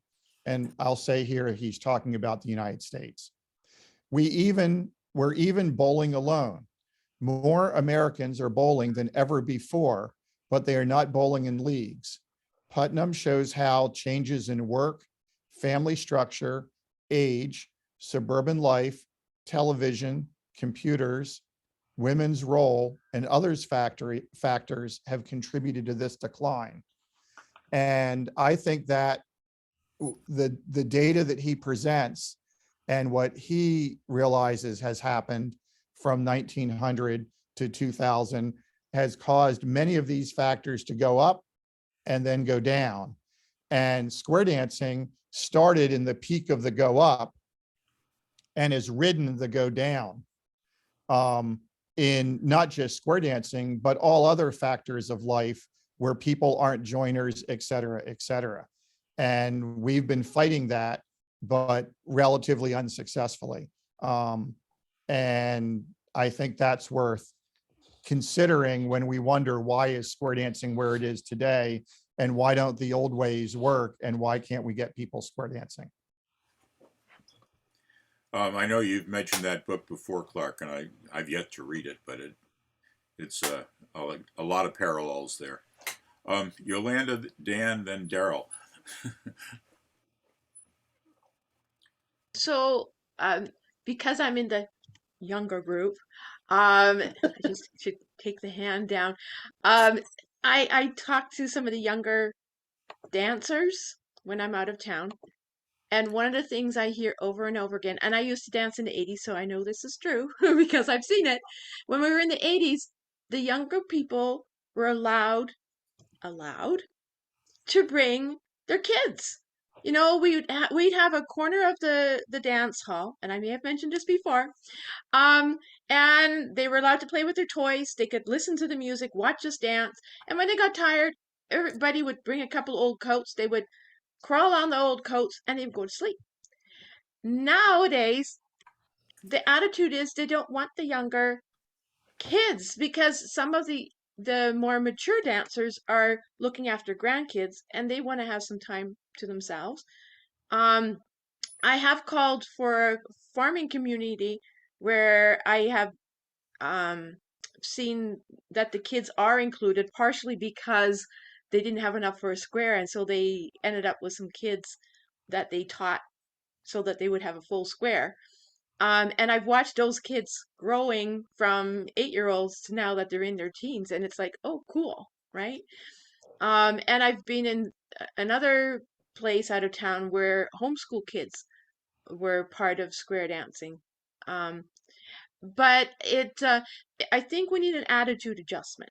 You know, if we want the square dancing not to age out, then the dances that are still here are going to have to learn to go back to some of the older ways of looking at square dancing and includes the younger, because the younger families cannot afford to have a babysitter every time they go square dancing. They will drop out of this square dancing for a decade or more, and we can't afford that anymore. We can't afford to waste a whole decade of young dancers that could be participating. And that's my opinion. I've always used to wonder about why babysitters cost more than going to the dance itself, but it's kind of scary. Dan? So a couple things. My wife learned to square dance to J. King back in the 70s as a teen, and then left it for a while until we got back into it. And along those lines, the group that I hosted a group on my back deck the last 2 Saturdays, and they were, a couple Saturdays ago. And they were a family that had learned to square dance, had had a tremendous problem finding a modern club that would welcome the kids into it. And when they did, that club folded just about the time I started square dancing. And so those kids essentially hadn't danced since then. And they were wanting a refresher so that they could go dance at a celebration of Scott Byers thing, which is why they hired me on my back deck. But yeah, to Yolanda's point, we're trying to cultivate that attitude in our startup club here, or were until pandemic. And those were a bunch of kids, bunch of teenagers who are now late 20 somethings who got run out of square dancing because they were kids and couldn't find a place to dance. And as pandemic eases, they may in fact be the core of my revival here in Petaluma, because they're finally able to afford to move back to this area. Dan, when you say Charlene learned with J. King, was she in the Boston area at the time? Or? I thought she said J. King. She was in Fresno. So maybe I'm misremembering this, because there are a number of dancers or a number of callers who have died, and Rick Hampton was part of that scene. And when I asked Rick about them, they've died. So maybe I'm remembering that it was Jay somebody, and there's Jay Silva, and there's Jay Henderson, and there's maybe I'm mixing up Jay Henderson and somebody else. That's probably what I'm doing. Oh. And then to the bowling alone thing, one of the things that struck me about bowling alone is that a lot of what he talked about in terms of the lack of organization and the lack of modern clubs seems to not be so much that people aren't participating in these various things, but that the formal club structure for them is no longer around. And I think that's an argument for caller run clubs. Daryl, you've been patient. Yes. Everybody has all these good ideas, and they're all good. The one thing that I know I've brought it up before, but I'm going to say it one more time.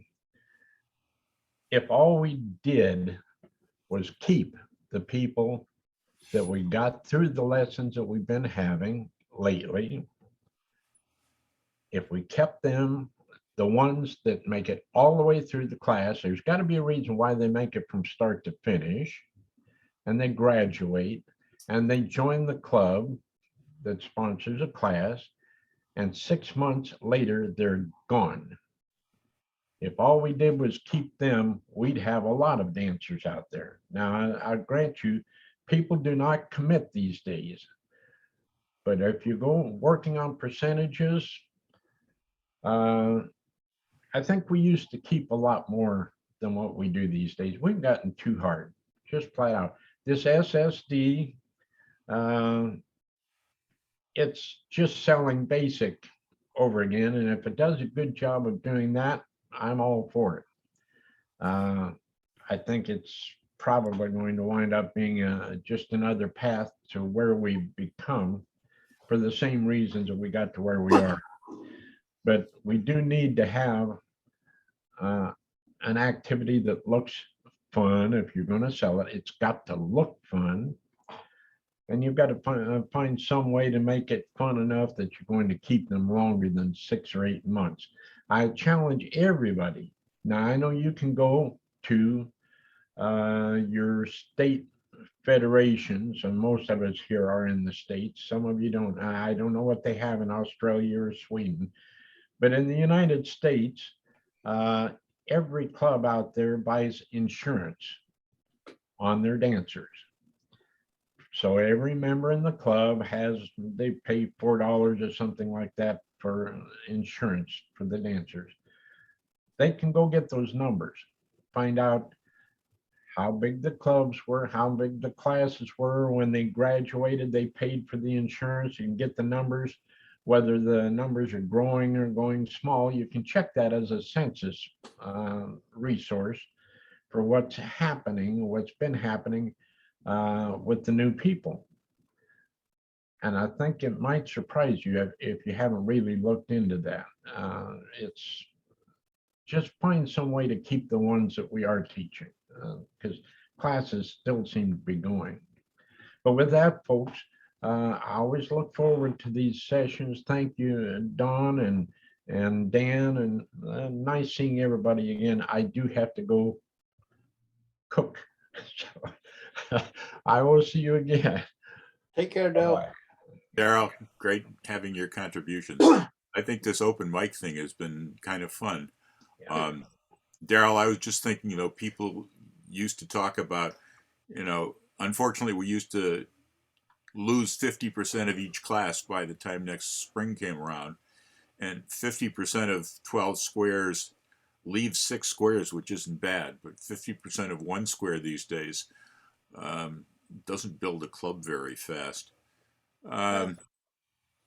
Somebody else was waving a hand, or maybe just saying goodbye. I can't remember. We had Stephen Potter's got his hand up, and Mel, and then I'm looking for a comeback around. Stephen, go for it. Yeah, a while back, a short time back, in one of the Facebook pages, somebody was requesting assistance getting a collar for their students at their school because they wanted to introduce square dancing to their students.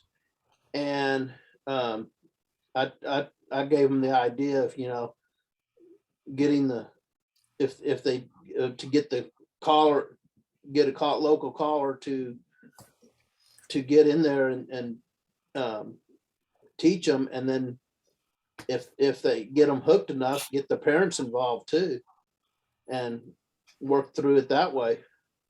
And I mean, that's different schools and stuff is how we're gonna, I think, how it needs to be approached too. Getting more people in is getting with local schools to try to get people active in it.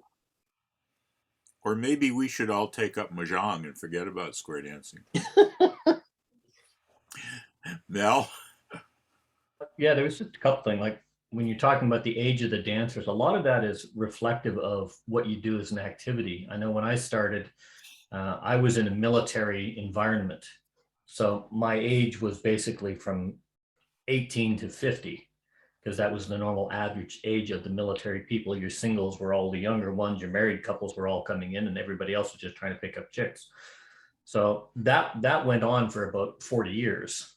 And going through that environment, when I got back to Canada, a lot of it there was a mix, and the teens were separate than from the regular clubs. The only time they really got together was at the dance festivals, and they self-segregated. And a lot of that was, as you said, they didn't want to dance. One of the things that another one that I've seen recently is I've seen a lot of younger dancers start square dancing, and they leave square dancing very quickly after, because square dancers today make such a big fuss of identifying them on the mic, in person. Oh, it's so good to see younger dancers. And so, and they just drive them away because they joined to be part of a social activity, and now they're separate from that activity all of a sudden because of their youth, and such a big fuss is made. I made the comment about polo shirts in the chat. It was one club that whenever they did the demonstrations, they wore polo shirts and slacks. And one of the most common questions was, oh, I thought you guys wore lampshades and frou-frous, as I call them. And they says, no, it's like any other activity. If we have a big party, we'll get dressed up, but normally we wear what we want. And they just dismiss it like that. And they dismiss clothing out of the equation rather than scare the hell out of people. Clark, I love your thing on bowling alone. I did a piece a while ago on research because we're talking about nobody has time to commit. And I keep hearing that. So I started looking at it and I started looking at activities. Curling, sports clubs, doesn't really matter what it is, darts, bowling, movies, and dance clubs are all on the upswing for intake and commitment. And those are usually weekly activities. The question is, what do curling, bowling, and all those other activities have that people will commit? Because they're infinitely more expensive. They go with their families. What do they have that square dancing doesn't have? And that's that social interaction. And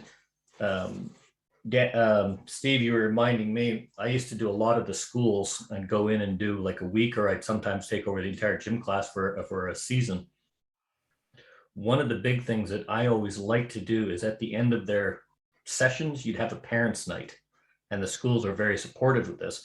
And that was so the parents could all come and see their kids dance. But the whole secret of it was, and of course, you know, they told their parents, but you get the parents up there and you'd have a dance with the parents, relearning what the kids had learned. You keep it very basic, and the kids are showing their parents how to do it. And it was really, really, that was the interaction. You got, 40 couples of parents there. We usually got 2 or 3 that joined the activity, but then they would bring their friends. Yep. And the last comment, and this goes back to what Daryl was saying, when you joined a club, your activity was focused on square dancing. It was, back then there was that focus. I know in Europe and then back in Canada, many of the dancers, once they hit that magic age of 40, if they started younger, their entire social circle is square dancing, traveling to square dancing, meeting with square dancing. They don't have a life outside of square dancing. And then we ask them to recruit. They have nobody left to recruit to. We need to target diverse people with more than one interest. I know a very good caller, his wife, fantastic dancer, but she didn't come to half the dances because she was out playing soccer. But it was an interesting, they went there. A lot of the soccer club came, and they only danced 3 or 4 times a year, but a few people got interested. And they start doing that, a few people out of each group get interested, and it maximizes that diversity. And he's got a club going now. I think he gets an average of about 8 or 10 squares. So we need to get outside of square dancing to build up square dancing. But those are my point. Excellent program tonight. A lot of diverse areas and ideas, but let's take it back to Ukraine. I hope with square dancing, we can learn something from the past and maybe do it better. Mm-hmm. Dan, a lot of things to think about there, Mel. Yeah. Oh, I just been keeping notes because I talk too much anyway. So I have been holding off on buying this book, but I have just now have it in my queue, and I have to get up from my computer to go find my credit card to order it. It's a book called From Front Porch to Back Seat, Courtship in the 20th Century. And one of the things that it posits is that a lot of the social stuff of the post-war boom was a whole group of young men who'd gone off to see trauma and experienced trauma, and a whole group of young women who were robbed of their sock hops and high school experiences. And that a lot of what my thought is that a lot of what square dancing offered was some of that same high school dynamic in a place where people who were used to marching could accept it, and the women who had missed out on their high school dances could experience that same thing. And there was an awful lot of, in my reading of the history of square dance, an awful lot of kind of the coupledom-ness of it. So to do so in a way that wasn't out looking for mates and partners. So anyway, that you have pushed me to order that book. I will report back when I read it, which will be in a couple of years. There was, that's Beth Bailey, isn't it? Can you put that in the chat, Dan? Sure. Let me, and I will, yeah, Beth Bailey, yes. There's always been, always back when, jokes about how, part of the problem was that the men were out working all day and the women were bored at home and they wanted to go out and do something. And they would grab the guy and their cartoons about dragging the guy tied up and blindfolded in a wagon to the fun night. And then 2 or 3 weeks later, he'd be dragging her because he had had so much fun, he kept wanting to go back. I think one of the things we haven't talked about is the fact that it's so much fun. It really is once you get doing it. And, after I'd been calling a lot and not dancing much anymore, and then got into dancing again, I'd say, this is actually fun, even though I knew it was, but just that feeling of it. Yolanda, your hand is up, and John, you're next. Oh, and Stephen, you're up again. Stephen, jumping in, but do you prefer Stephen or Steve? Doesn't matter. Doesn't matter. Okay. Yolanda. So I think you guys sort of noticed, especially in the beginning, I lived on Zoom because I love talking to people. And it was like, okay, I can. So one of the questions I would ask either the younger callers or if I got asked to go and dance in another group was, how is the group itself going? Your floor group. And over I heard that the groups that had either decided to check in once a week on Zoom or had somehow, when things were able to socialize but not dance yet, had organized a backyard barbecue or something, or picnic in the park or something, those groups were still connected. The people that had left each other alone because they couldn't dance, they were finding that when they started phoning people or emailing people that they were going to go back on the floor, they had lost a much higher percentage of dancers because they had gone off.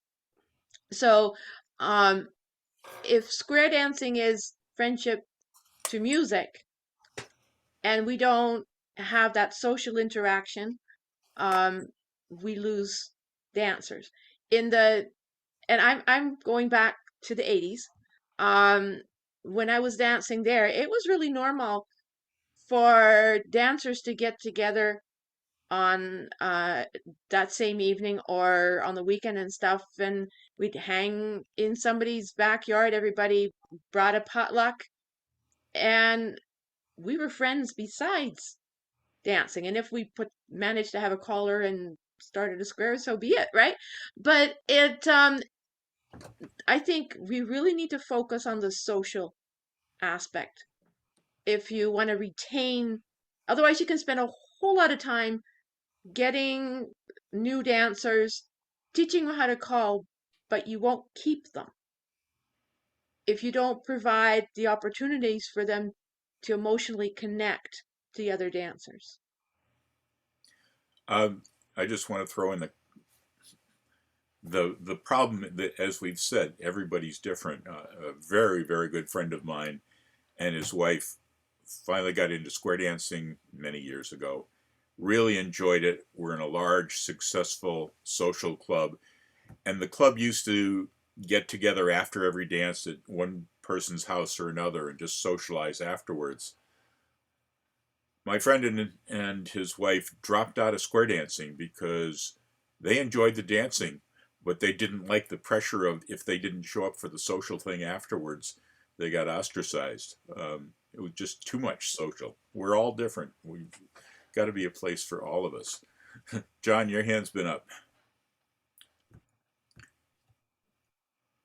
First, I'd like to say that we are very good as a group to figure out what went wrong, but we haven't figured out how to fix it. As everybody's pointing out, this is what happened, but we haven't figured out how to cure it. Second of all, I really am a group type person. Even though I don't think I'll ever be a caller, I'm not even going to worry about it. I really enjoy coming to listen to you guys. I'm part of the group, Be sure I'm doing an hour or 2 hours worth of work. I'm not I'm never going to probably use the information, but it's really a lot of fun. And third, I think I've got somebody in one of the clubs here that is running completely contrary to what everybody's talking about. There's a girl in a club, I think it's called the Round Squares up here in Gorst, and she wanted to be a square dancer. And I don't think she might not even be 11 years old. And she had her folks, she said she wanted to be a square dancer. So her folks brought her down. She went through all the lessons. She joined the club. She comes, her folks bring her every dance for the club. And she just dances. She comes, she's a single, she just dances. And I talked to her folks the other day. I says, hey, Mom, when are you going to join? Oh, we're thinking about it. But there's a prime example of what motivated her to become a square dancer and why is she sticking it out when she's the only little kid there. I mean, it's just different. She comes all by herself. She has friends as square dancers, but she doesn't come with a family or anything that square dances. And it's just, that runs, if we could figure out how to clone her, we'd be a lot better off. So that's just a thought. I mean, this is a good discussion you're having here, but we really need to come off. We need to figure out. I'll talk to her tonight and ask her just what motivated her to become a square dancer. If we could figure out how to clone that, we would be a lot farther ahead. But I agree. I really like the social end of this thing, so that's why I keep coming every week, even though I won't be using this information. But that's all I got to say. John, you should talk to her, not what motivated her, but how to get her. I forgot how I was going to say it, but we need her to motivate, to translate what it is about life that makes it fun for her, square dancing. She sounds like an amazing source. And you pointed out an interesting thing, John. We are a social group here. We get together every week and find some topic to find an excuse to talk about. But yeah, we're a social group here. And I know when we laid off over the holiday season, I missed it. It's been good. Steve, you're up. Yes, back in the 80s when I was starting square dancing, I used to get the sets and orders, and I remember reading an article from 74, I think it was, about why men enjoy square dancing. And it was because it's like a participation sport, like baseball or something, you know. And it was a really good article, and I can't remember. I'm sure I have it somewhere in all my square dance stuff, but I would love to get a copy of that article again to have on hand to when people ask, well, what, especially men, when they ask, well, why should I want to be in square dancing? It had some good answers for that. I mean, some good points. That would be interesting. Your job is your homework is to find the article. It's buried in my house somewhere, and that's down in Texas. So, but I was hoping maybe one of y'all might remember it. Clark, do you know if Sets and Order is online as well as many of the other magazines? I think it is. It definitely got scanned, and there's a CD you can get that has all of it on it. And I wouldn't be surprised if that's online somewhere. Okay. I know the article was from 74, but it was in an 80s Sets and Order, I think, is where I saw it. Dan, did you have your hand up? Am I losing track here? I had already said my piece there. All right. Pat? And hi, Sherry. We see your elbow. I think that you're going to find that you have as many answers to every question that you have answers. Each one is going to be an individual thing. I'm bragging now, but we had a little girl, 9 years old, showed up on her bicycle and started dancing and went through all the lessons. She was a super good dancer. She danced with all the old people. She had no problems with it. She went all the way through, learned to do plus, started to do rounds, and disappeared. And I had actually went and located her parents and asked them, about her coming to the dance or lessons, because it was just her showing up. And they said, oh, it's okay, it's all right. Well, it was. And then when she quit showing up,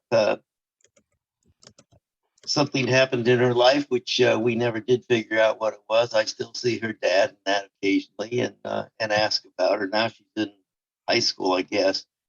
There's no more there.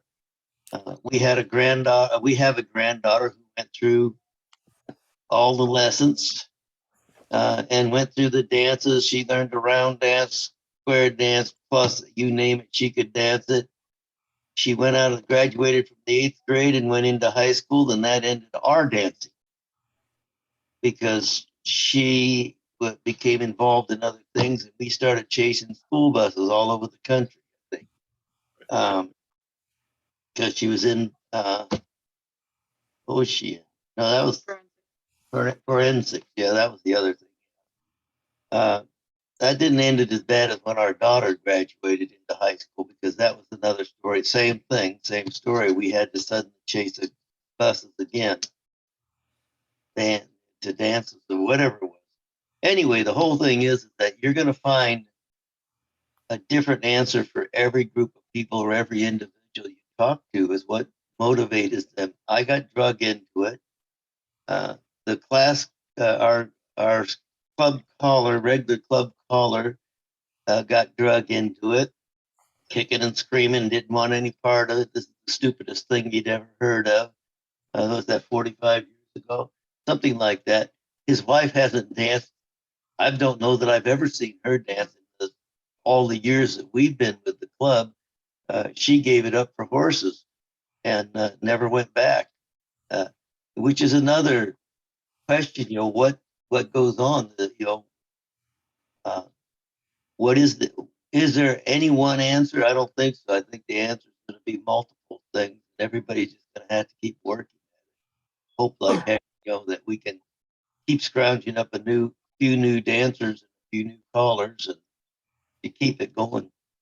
And I see our clubs here we see one club that is deteriorating to the point. We have 3 clubs. I see one club deteriorating to the point we question whether it's going to continue. We have another club that seems to be turning around at this point, and then ours is staying rather stagnant right at the moment. We started out, I think, with 6 new dancers recently, and we're down to 3 right this last weekend. So it's hard to, what one of them may be back. I don't know. We'll see. But we have to look at all the questions and all the answers to each of the questions. Each question has multiple answers. And that's the way we're going to have to look at square dancing, is there's multiple ways of accomplishing what we need. We've done demo dances on parades with the outfits, and some with the outfits, some without. We've had lots of people get excited. We use more modern music instead of we try to go to the most modern music we can find. We put it on the biggest speakers that I could buy, monster speakers, and we rattle all the windows down to the parade. Do it deliberately, yet, and we see a lot of reaction, happiness, and all this. We're still waiting to recruit some of these people. So it's tough. I'm getting old. I put a link in the chat to an article which was called Solving the Age Gap by Patricia Wall. She's a dancer. Her sister dances, her parents dance. She later became a caller. Her mom's a caller. She was always the youngest person at the dances. And this was written 20 years ago. And she's pretty articulate. So 20 years ago, you can see what she wrote, you can read about it, you can decide how much has square dancing changed or not since she wrote that article. I think the answer is not a lot. There's a book I'm reading that keeps saying ours, not with respect to square dancing, but it could apply. The activity that we have today and how we run it is perfectly designed to get the product we get. Great Yeah, I see statement. Mel smiling. Yeah, I knew you'd like that one. What a And great that's true of statement. almost everything in life. It's another way of saying if you keep doing what you're doing, you shouldn't expect to get different results. So I don't have solutions, I just have data. I see Hannah. Maybe you should go next. Hannah. Lars works the mic button. Yeah, he does. He's so much better than me. He's got longer arms. Yeah. Okay, so we talked about the age gap and we talked about kids, but at least here in Sweden, we have another problem, and that is to get the gentlemen into this activity. So we have a lot of lonely women and girls coming to the classes. And that's nice. At least when we start dancing, it is like that. And the higher we dance, when we switch into advanced and maybe challenge, then it changes, it switches over, because the gentleman seems to be more interested in the puzzle of the dancing, and the ladies are more interested in dancing. I don't know if you have the same problems. Maybe it's just typical for Sweden. We have a lot of people that are living lonely. They don't have partners, just one person in each flat, so to speak.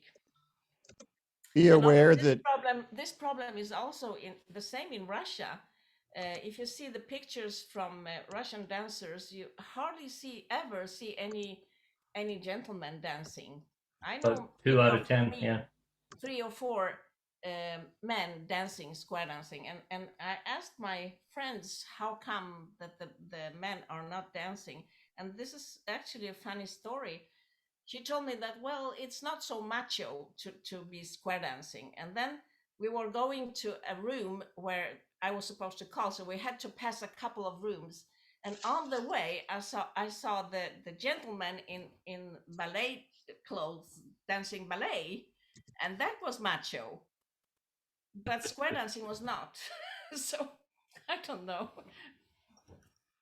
Interesting. Square dancing is, you think of the United States and Canada and Sweden and Germany and England and Japan and Australia. What about the other countries? I know there's some in France and some in Switzerland. I don't know of any in Africa. I know there was some for a while going on. Was in Tunisia for a while. We have untapped, and I know from what I've heard is the New Zealand scene has sort of faded out.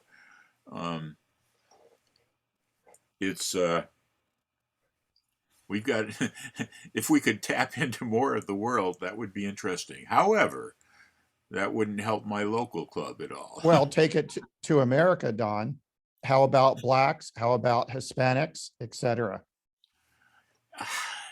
You know, I agree. I'm really upset and disgusted that having talked to one of our New England callers that moved to Alabama and said there's this wealth of blacks available, and if I advertise for classes openly and invite blacks, then I'll be blackballed from calling for the white clubs. It made me sick when he told me that. Oh my gosh. It's still a reality, despite what everybody says. Yep. That was, it really hurt. Unfortunately, he had a bad accident and passed away, but there was the same risk initially in calling for gay clubs. Yeah. And that's been caller. overcome, I guess. That's I think so. Which is great. It was the same reception I know in, I think it was the mid 80s when you had your like gay clubs were very, very, very segregated from the square dance community. But when they started attending clubs, there were clubs that welcomed them. I used to call them a synagogue. And, you know, we had the Date Squares from Ottawa. They used to come and dance with us all the time, and they were always welcomed. And it took a while before people even realized that these were gay dancers, because they just come, show up, dance with everybody else. Once they were as a gay square dance club and they put their badges on, you know, rather than just the name tags, and started going out, they suddenly got ostracized from other places they were dancing because they knew they danced with a gay club. It took a long time for people to get over that. That's the case with singles too, for that matter. Yeah. Mm-hmm. I remember when I was hired a long time ago to be the club caller for a new, well, the first in the area gay club up in Boston a long time ago, and I was talking to a friend of mine, not a square dancer, but it's a friend of mine who, you know, he knew that I did square dance calling and stuff, and I said, oh, I just got hired with this new club over here that sort of is a gay club, and then there was this silence, and he goes, are you gay now? I said, yes, that's how that works, Bruce. I'm gay now. Yes. Sad. You had Sandy on here, didn't you, Don? Or was that on?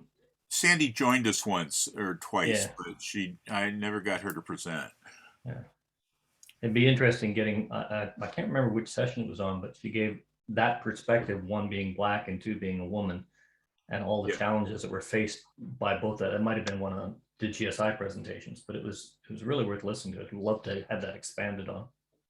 And you know, you talk about unique groups being rejected by other clubs. When I was calling for Tech Squares, a young and energetic club, when I would call for one of my other clubs and the Tech Squares had come out with a square or two to supplement it, they were never rejected. They always were appreciated because they added liveliness and youth and excitement to the group, and it just sort of helped wake up the older folk. And in general, they were more than accepted. They were welcomed. It's too bad that doesn't happen with all the groups. I had a good friend of mine. His name was Mike Gilmore. Everybody called him Choo Choo. I met him when I was in the Army, and he was an avid train buff. He was in the American Army, but he was a black square dancer. And it was amazing that everybody would make this massive deal about, one, he's a square dancer in the American Army, traveling the world, and he's black. And he took on the persona of Choo Choo because trains were his passion, and that was his badge. He had a train on it, and he went everywhere on the train. In Germany, they gave him a lifetime pass to any train, didn't have to pay. He was that avid of it. But I was talking to him later before he passed, and he says, one of the reasons he did that is to take the focus away from, I'm black. I'm there to enjoy a dance, but I'll talk trains with you all day, but I don't want to talk about the fact I'm black. I'm a square dancer. I got here by train. You got here by car. You got here by plane. That was his way of fighting that stigma that was still there. Good for him. Unnecessarily, unfortunately, that he had to. But John, were you waving goodbye or raising your hand? Bye. We're running low on conversation. Well, I noticed too, though, like how I was treated as a married couple, part of a married couple, and how I was treated as a single was different.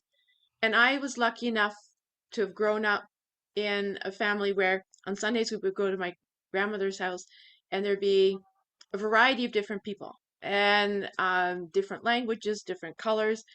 And so I grew up blind as far as skin color was concerned and stuff. And I just wasn't taught that.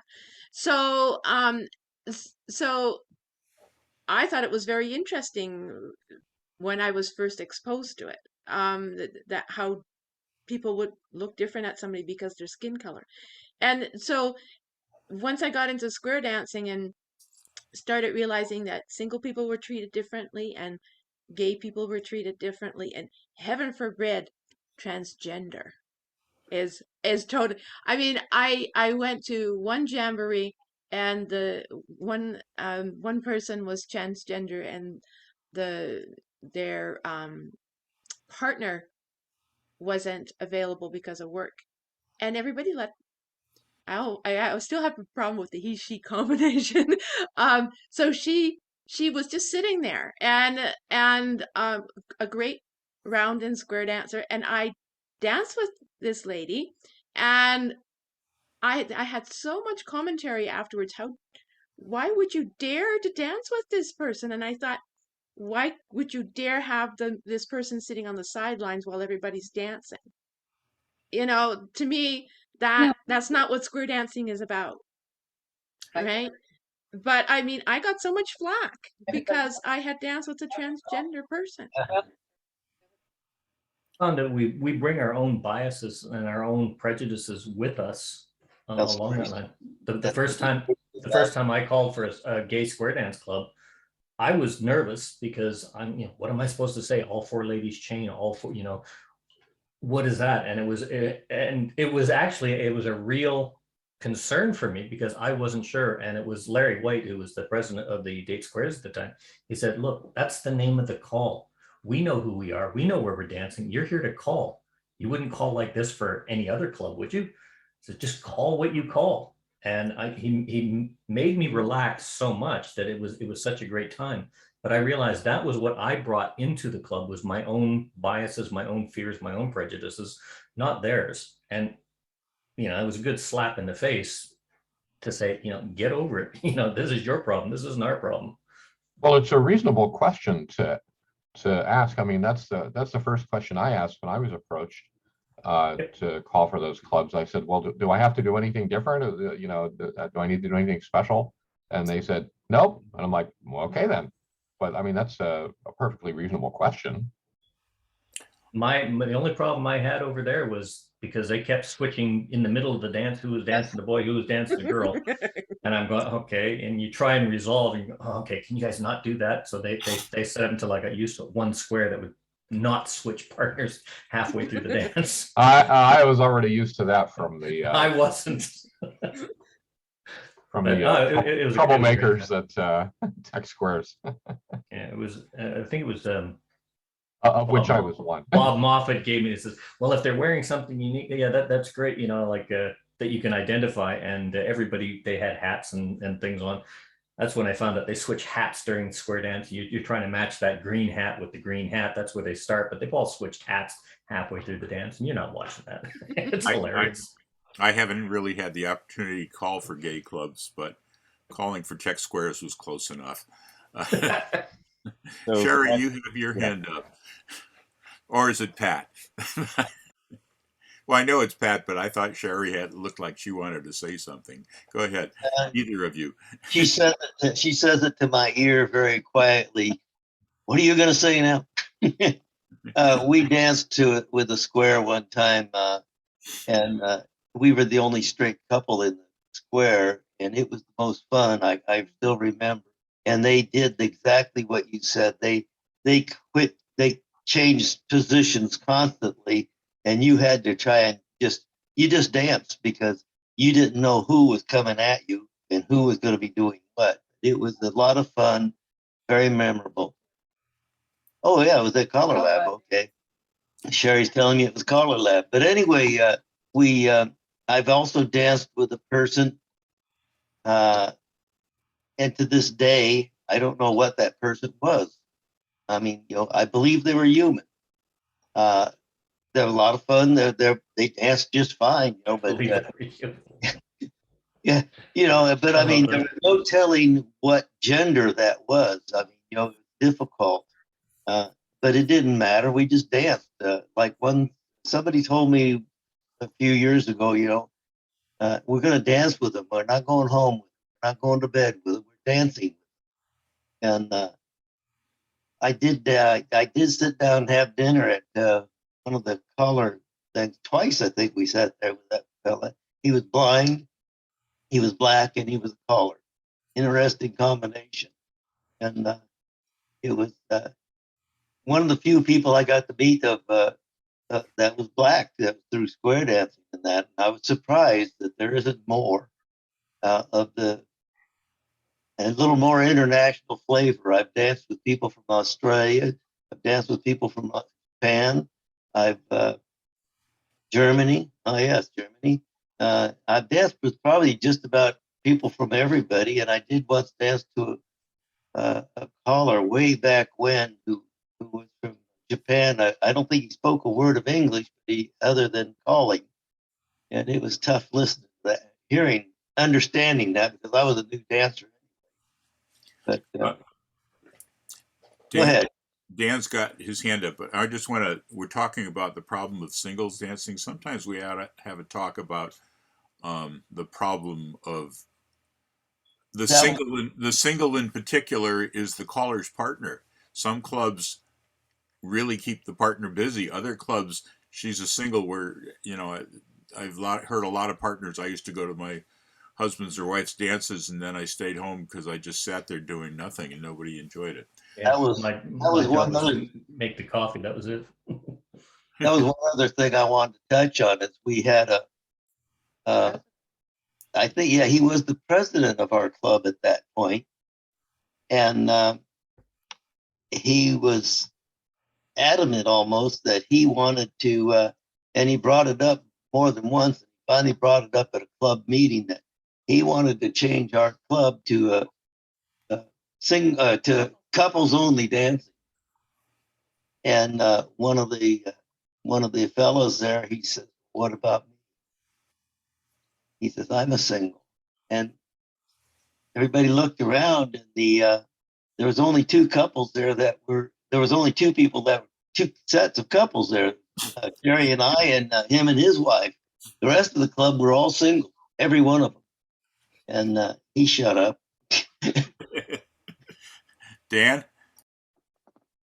I just wanted to, I started dancing with a gay club. And in the Bay Area, the distinction isn't as strong as it is elsewhere. But there are still, in the straight clubs in the Bay Area, people who get persnickety about people who present as male, like me, dancing girl part. So it's still there. The other thing I wanted to, since we started with telling embarrassing stories and the difficulties, I've been dancing and calling with gay clubs for as long as I've been doing both. And I was up at the IAGSTC convention in Seattle and got my one tip in because they did, new callers get like a non-featured callers get a top of the hour so the official caller can go take a bathroom break. And I was carefully writing down my squares and okay, buff guy in a blue tank top. And I started as people were squaring up, and I started calling and looked down in that square, and there were 3 buff guys with blue tank tops. So learn not to use the muscle shirts in the gay clubs. There's an interesting comment you made, Patrick, about that first black guy that you met square. And I always find that interesting, considering the roots of square dancing going back far. And I think you gave a talk on that, didn't you, Clark? Not me, but it was probably Tony Parks mentioned. Oh, it could have been. Yeah, it could have been. The Tony, Phil yeah. Jamison book is the one to look at. And Tony gave one on yeah, because there is that history, and given the societal norm, especially in America this day, of this was ours, we want to go back. This is ours, we want to reclaim it. It's the one thing that they do not actively try to reclaim as their own, and yet a lot of what we do now is because of what happened back then and the roots of the material. One of the things I run up against in trying to sell square dancing is that Henry Ford was a white supremacist who pushed square dancing, and that's where it came from. Video that's been floating around for forever. Yeah. And yeah, I think that's and vaccines cause autism too. Well, I mean the stuff about Henry Ford popularizing it and for his reasons in Good Morning Are All True. And so yes, bringing that earlier history into the public consciousness, it would be quite useful for selling a larger square dancing. I had that argument. It's a bit of a digression, but when you talk about slavery, you look at that, and yet most black countries had slavery long before white countries did. There was more white slaves than there were black slaves. It's the perception, and right around the world, slavery was such a common thing, but slavery only has one general perception. If you talk about it, where does it lie? And there's still slavery going on today. So it's where we put the focus and the emphasis, and it's the same as what you're saying. The focus and the emphasis was on one man saying this because he had such a dominant influence in America. Well, that was it, and that whole perception. And we both know perception's reality. Once it's there, it's hard to change. One of the things that I haven't heard people pushing over the years, and I think should, is the fact that square dancing, and I'm not sure what other things, are both a left brain and a right brain activity at the same time. And that adds a new dimension to it. I think that would, if pushed correctly, might get more people intrigued. I don't know. I can't think of other activities that are quite that much. Comment in the chat back there says one of the aspects that we're missing in square dancing, especially with COVID and everything else, is we should advertise it not as square dancing as friendship set to music. It's a way to reconnect with real people without a computer or a telephone. Or it's not Facebook. Come to a group. And here, I was going to say that, but we're all talking on the computer. Sorry, Claire. The caller you mentioned that you met at Color Lab is Henry Grissett Jr. Thank you. I couldn't remember his name. I see him each year at Color Lab and say hi. I think he's involved also up through some of the challenge, but I've never gotten to know him, unfortunately, over all the years I've been at Color Lab, but I see him there pretty regularly. I was talking to him about some of the basics of mental image calling because I thought it would be helpful, but we sort of lost touch with each other. I think he bought my book and his partner was helping him go through it. She was a school teacher, and when I met them, she was wanting to retire desperately because of the situation. This has been a few years back. I'm hoping that she did get to retire.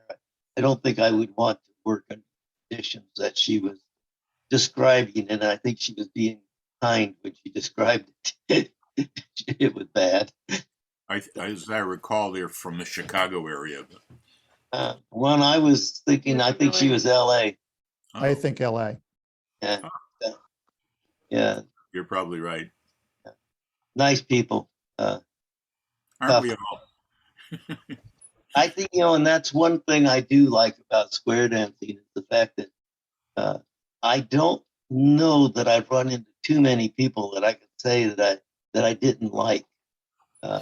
Some of them gave me pause for thought or something like that. But generally speaking, most square dance people seem to have a decent set of bones. Sometimes they don't apply them right, like the fellow who wanted to go to couples only in a singles dance. But the general idea though is he's a nice enough fella in that he just had his bones crossed up somewhere along the line. Campers always say they're the friendliest people in the world, but I think any group that has enough similarities, things in common, square dancers being one of them, are the friendliest people in the world to themselves, to ourselves. And somebody just mentioned square dancing is sociability set to music. I can't remember if that was what the word was. Others, again, it's square dancing has different assets, but a lot of people call it puzzle solving set to music. For those of us that love the choreographic puzzle, particularly challenge dancers, but and some people forget about the music part these days, unfortunately. I hear. Yeah, I would like to see more people of various colors, ethnicity. I can't say that word. Ethnicity. Anyway. Ethnicity. Yeah, thank you. That word. I would like to see more of that, just more open-mindedness and just get together and dance. If we get all the Russians to dance together, that might be solve some of the world's problems right there. But I don't see him rushing into it. No, I don't either. Sorry, I had taken. Yeah.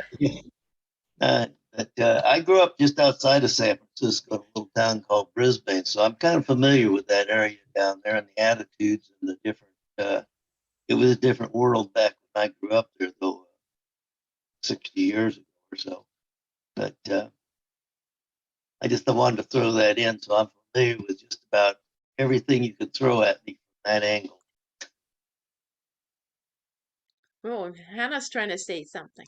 Say something, Hannah. I just have a question for all of you. Do you know the definition of square dancing?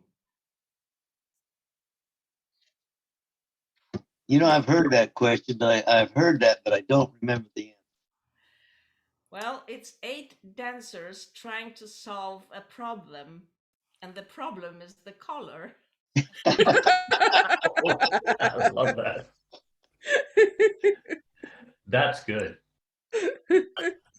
I've always said it's not a team of 8 people, but a team of 9. The caller's part of that team, but I guess you're right, Hannah. I've been wrong.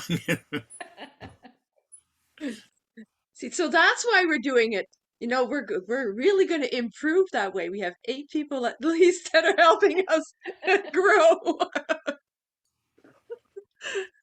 We have 8 people here, plus Sherry and Lars. Yeah. Lars, how come you're letting Hannah do all the talking? Yes, she normally starts talking a little bit more when the group gets smaller. Wonder when Lars will start talking. That's true. You know, he gets away with it. Why are we letting him get away with it? I'm good at listen. Okay, so That's do even you a guys, better do you talent. have any good stories, Lars? Could we ask, do you have any good stories that Hannah will let you tell? You know, he has some Finnish blood in him, so he's a very quiet person. He listens a lot, but just give him a little bit of whiskey. Yes, please. Yes, please. Then he cannot stop talking. Oh, yes. I've often wondered, you know, I frequently, and others do, drink coffee during these morning sessions. And when I join into Mel's evening sessions, for me, is it okay if I start drinking wine? No, it's You know what? You can always put it in a glass, and then you can kind of blow on it so it looks hot. I don't think I've seen Guido at any session without at least a large white beer, except for the ones that he joined in from his car. Yeah. you meet a lot of different people, and occasionally somebody will have a hobby that's somebody else thinks is weird. That you know, oh, that guy spends all this time doing, you know, X, Y, or Z, whatever the thing is, and I always just look at the person and say, well, my hobby is yelling nonsense at a bunch of people to try to get them to walk around in circles. I don't think I have any room to criticize anybody else's hobby. Yeah. What was it I read the other day? One caller's wife was telling him that when you're in public, stop saying, I'm going to go play with my doll. Start saying, I'm going to go use my checkers or something. Gives the wrong impression. I'm going home to play with my dolls. One of the National Square Dance magazines had a cartoon way back when, and some young girl opened the door, and there was, oh, you're my father's boss. Sure, he's in the back room playing with his dolls. The reaction was interesting. No different than the wife being in the tub with the plumber, I suppose.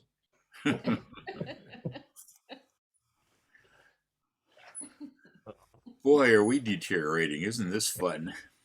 Um, I want to throw in a sort of the kind of thing I thought we were going to head into, but just for the heck of it. I've talked about jokes on dancers, like my calling "Try Your Luck" when there was no such call that week. There was one incident I had when the dancers played a joke on me. I, for many years, wrote a monthly article for one of the regional magazines called Chop Talk. Sometimes it would introduce information on the latest quarterly selection. Sometimes it would just talk about whatever my brain wanted to go off in a different direction about.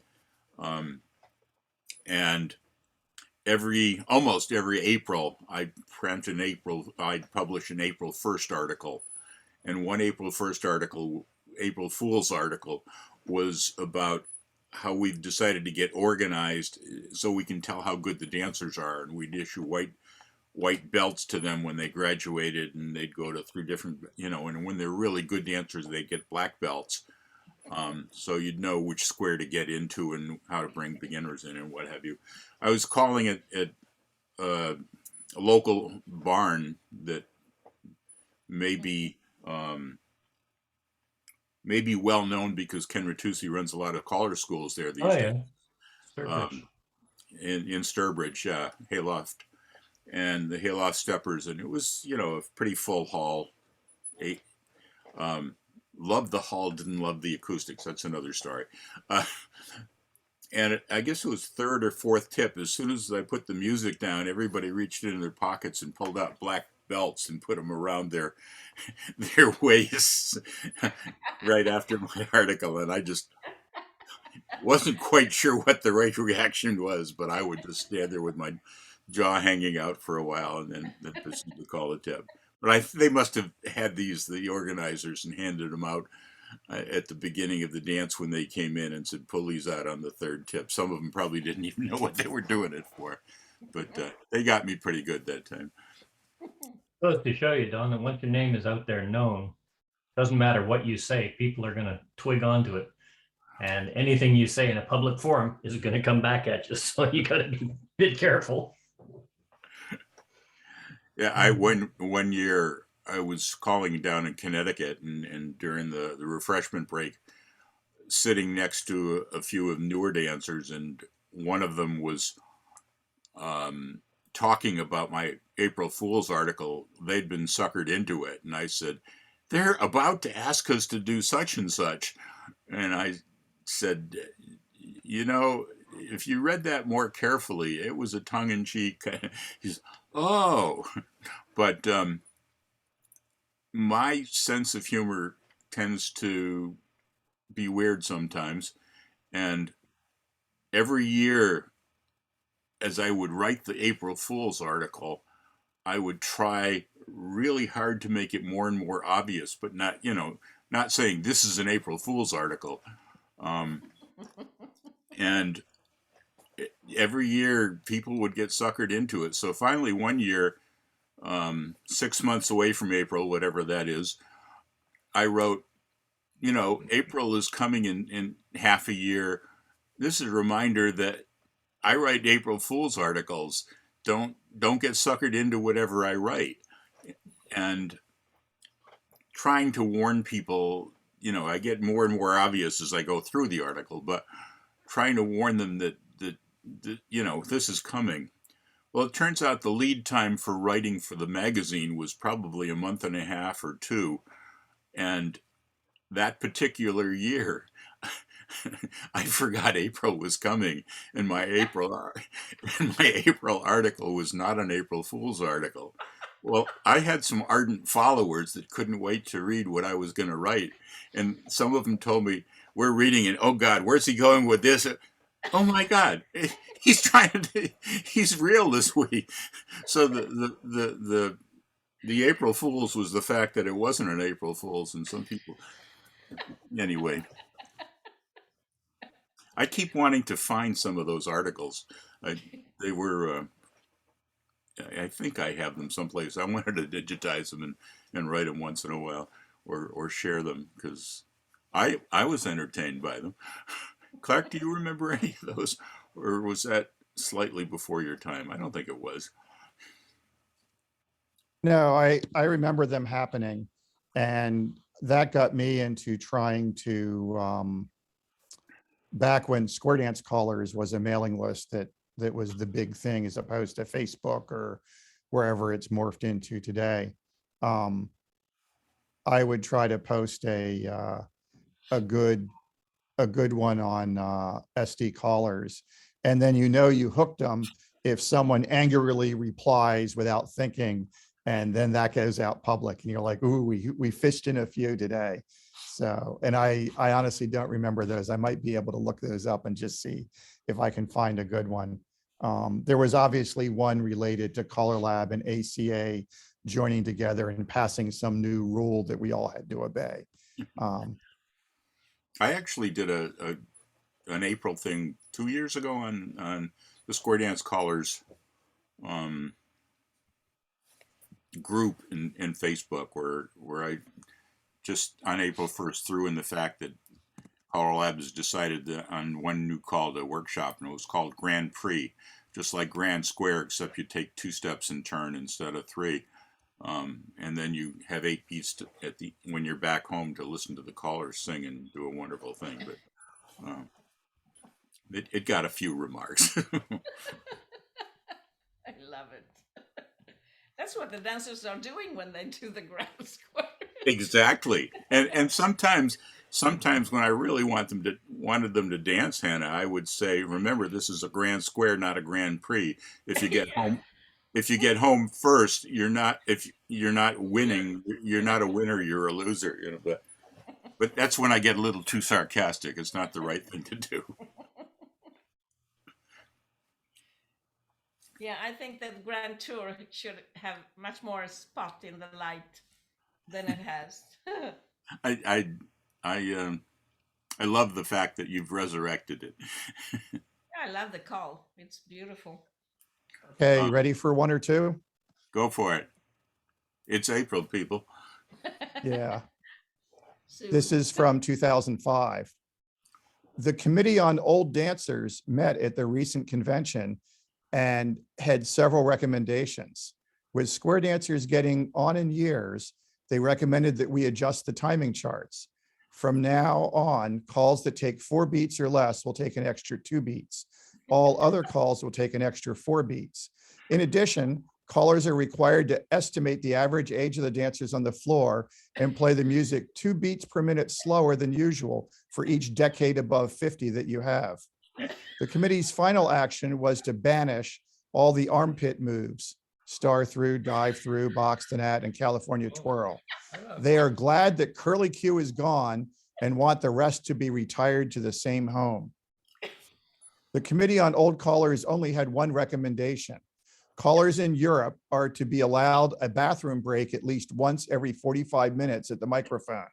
This will be added to the standard caller contract and will apply to anyone who checks the 65 or older box.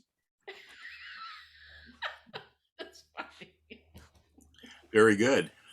The one I've got is the one that Nasser put out for Chinook Records. Oh, Nasser was good at this stuff. Yeah, He's good at it. He's still good at this stuff. That on showmanship, would you like to express more emotion and feeling in your singing calls? You probably already use facial expressions such as smiling, but do you move your eyebrows? Eyebrow movement transmit a tremendous amount of meaning. Raise both eyebrows or just one, and the message speaks louder than words. Practice your eyebrow movement often. These were tips to callers for showmanship. He told me once the dancers made a joke on him. So he was calling, and then there was something, they were going to have a grand march or something like that, and everybody put up a paper with his face on it in front of their faces. So when he turned around, he saw a hall full of Nassers. Now that's scary. Now, the only two I found is the one from Bill Myers and the one from Nasser.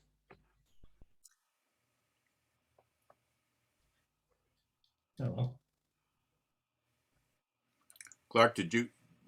You want one more, Don? You said you had two.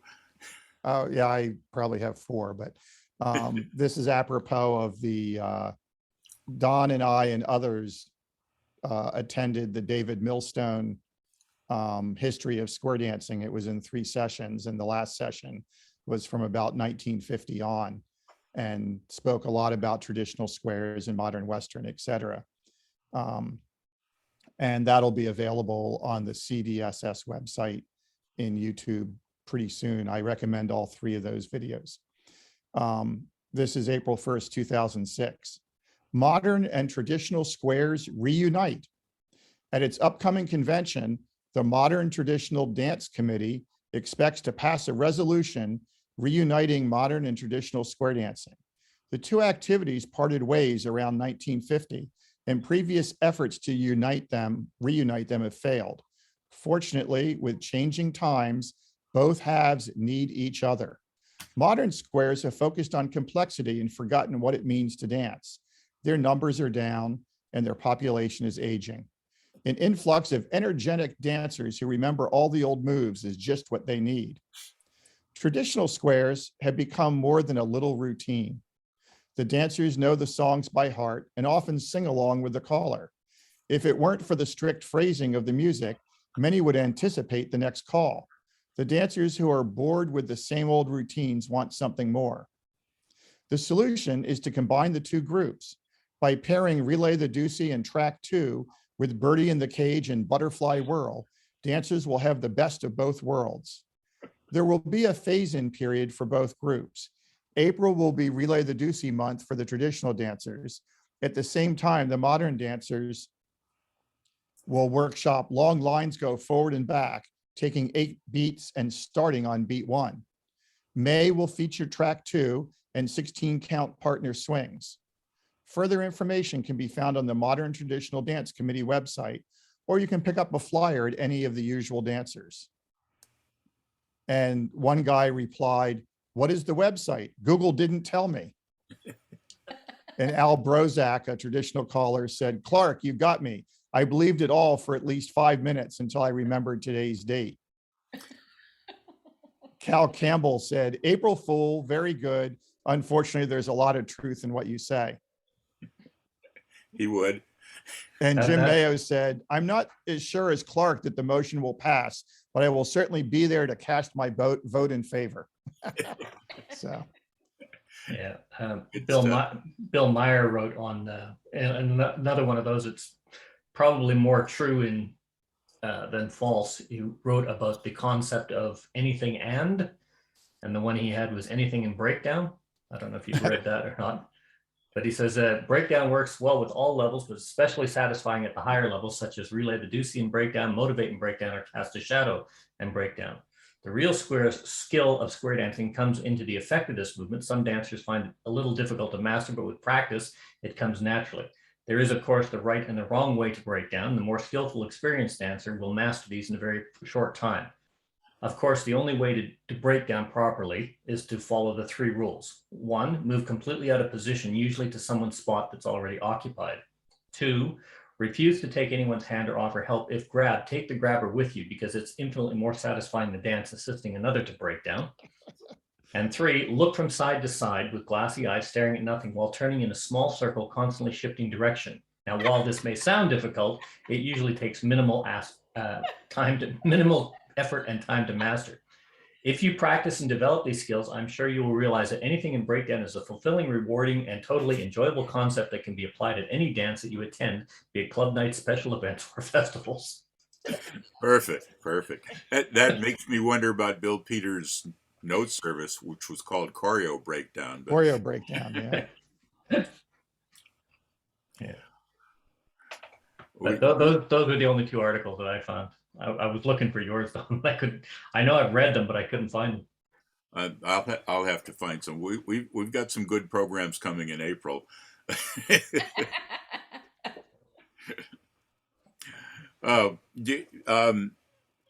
Hannah, do you guys do an April 1st as an April Fool's Day also, or is that a U.S. thing, or what's going on? It's all over the Europe as well. Good, good. Our newspapers always place an article on the April Fool's Day. So we know that there is one article on something that is suspicious. One of the best April Fool things I've seen, not square dance related, and probably only Clark will fully appreciate this, but where I live on an island, and one of the things we're very proud of is not having any chains here. No McDonald's, no Dunkin' Donuts, no Starbucks, et cetera, et cetera. Oh It's my just gosh, what do you eat? Food, real food. local good things. Anyway, one of the funky little restaurants, breakfast, lunch, really good food. When April 1st put a couple of golden arches over their sign. And there was outrage in some of the local comments. I drove by that because my son was, I used to have to drive him to school. We've chosen to put him in one of the other schools on first grade through 6th or 9th or something like that. And when he saw the arches when we drove by, he got all excited. And I said, no. but it was priceless for the snobs in this island. Hey, Hannah, in answer to your question, what did they eat? See that picture behind Don? Last week there was 4 seagulls in it.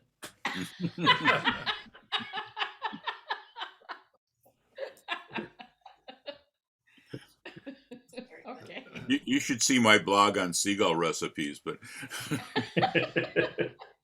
I guess I will see it on April Fool's Day.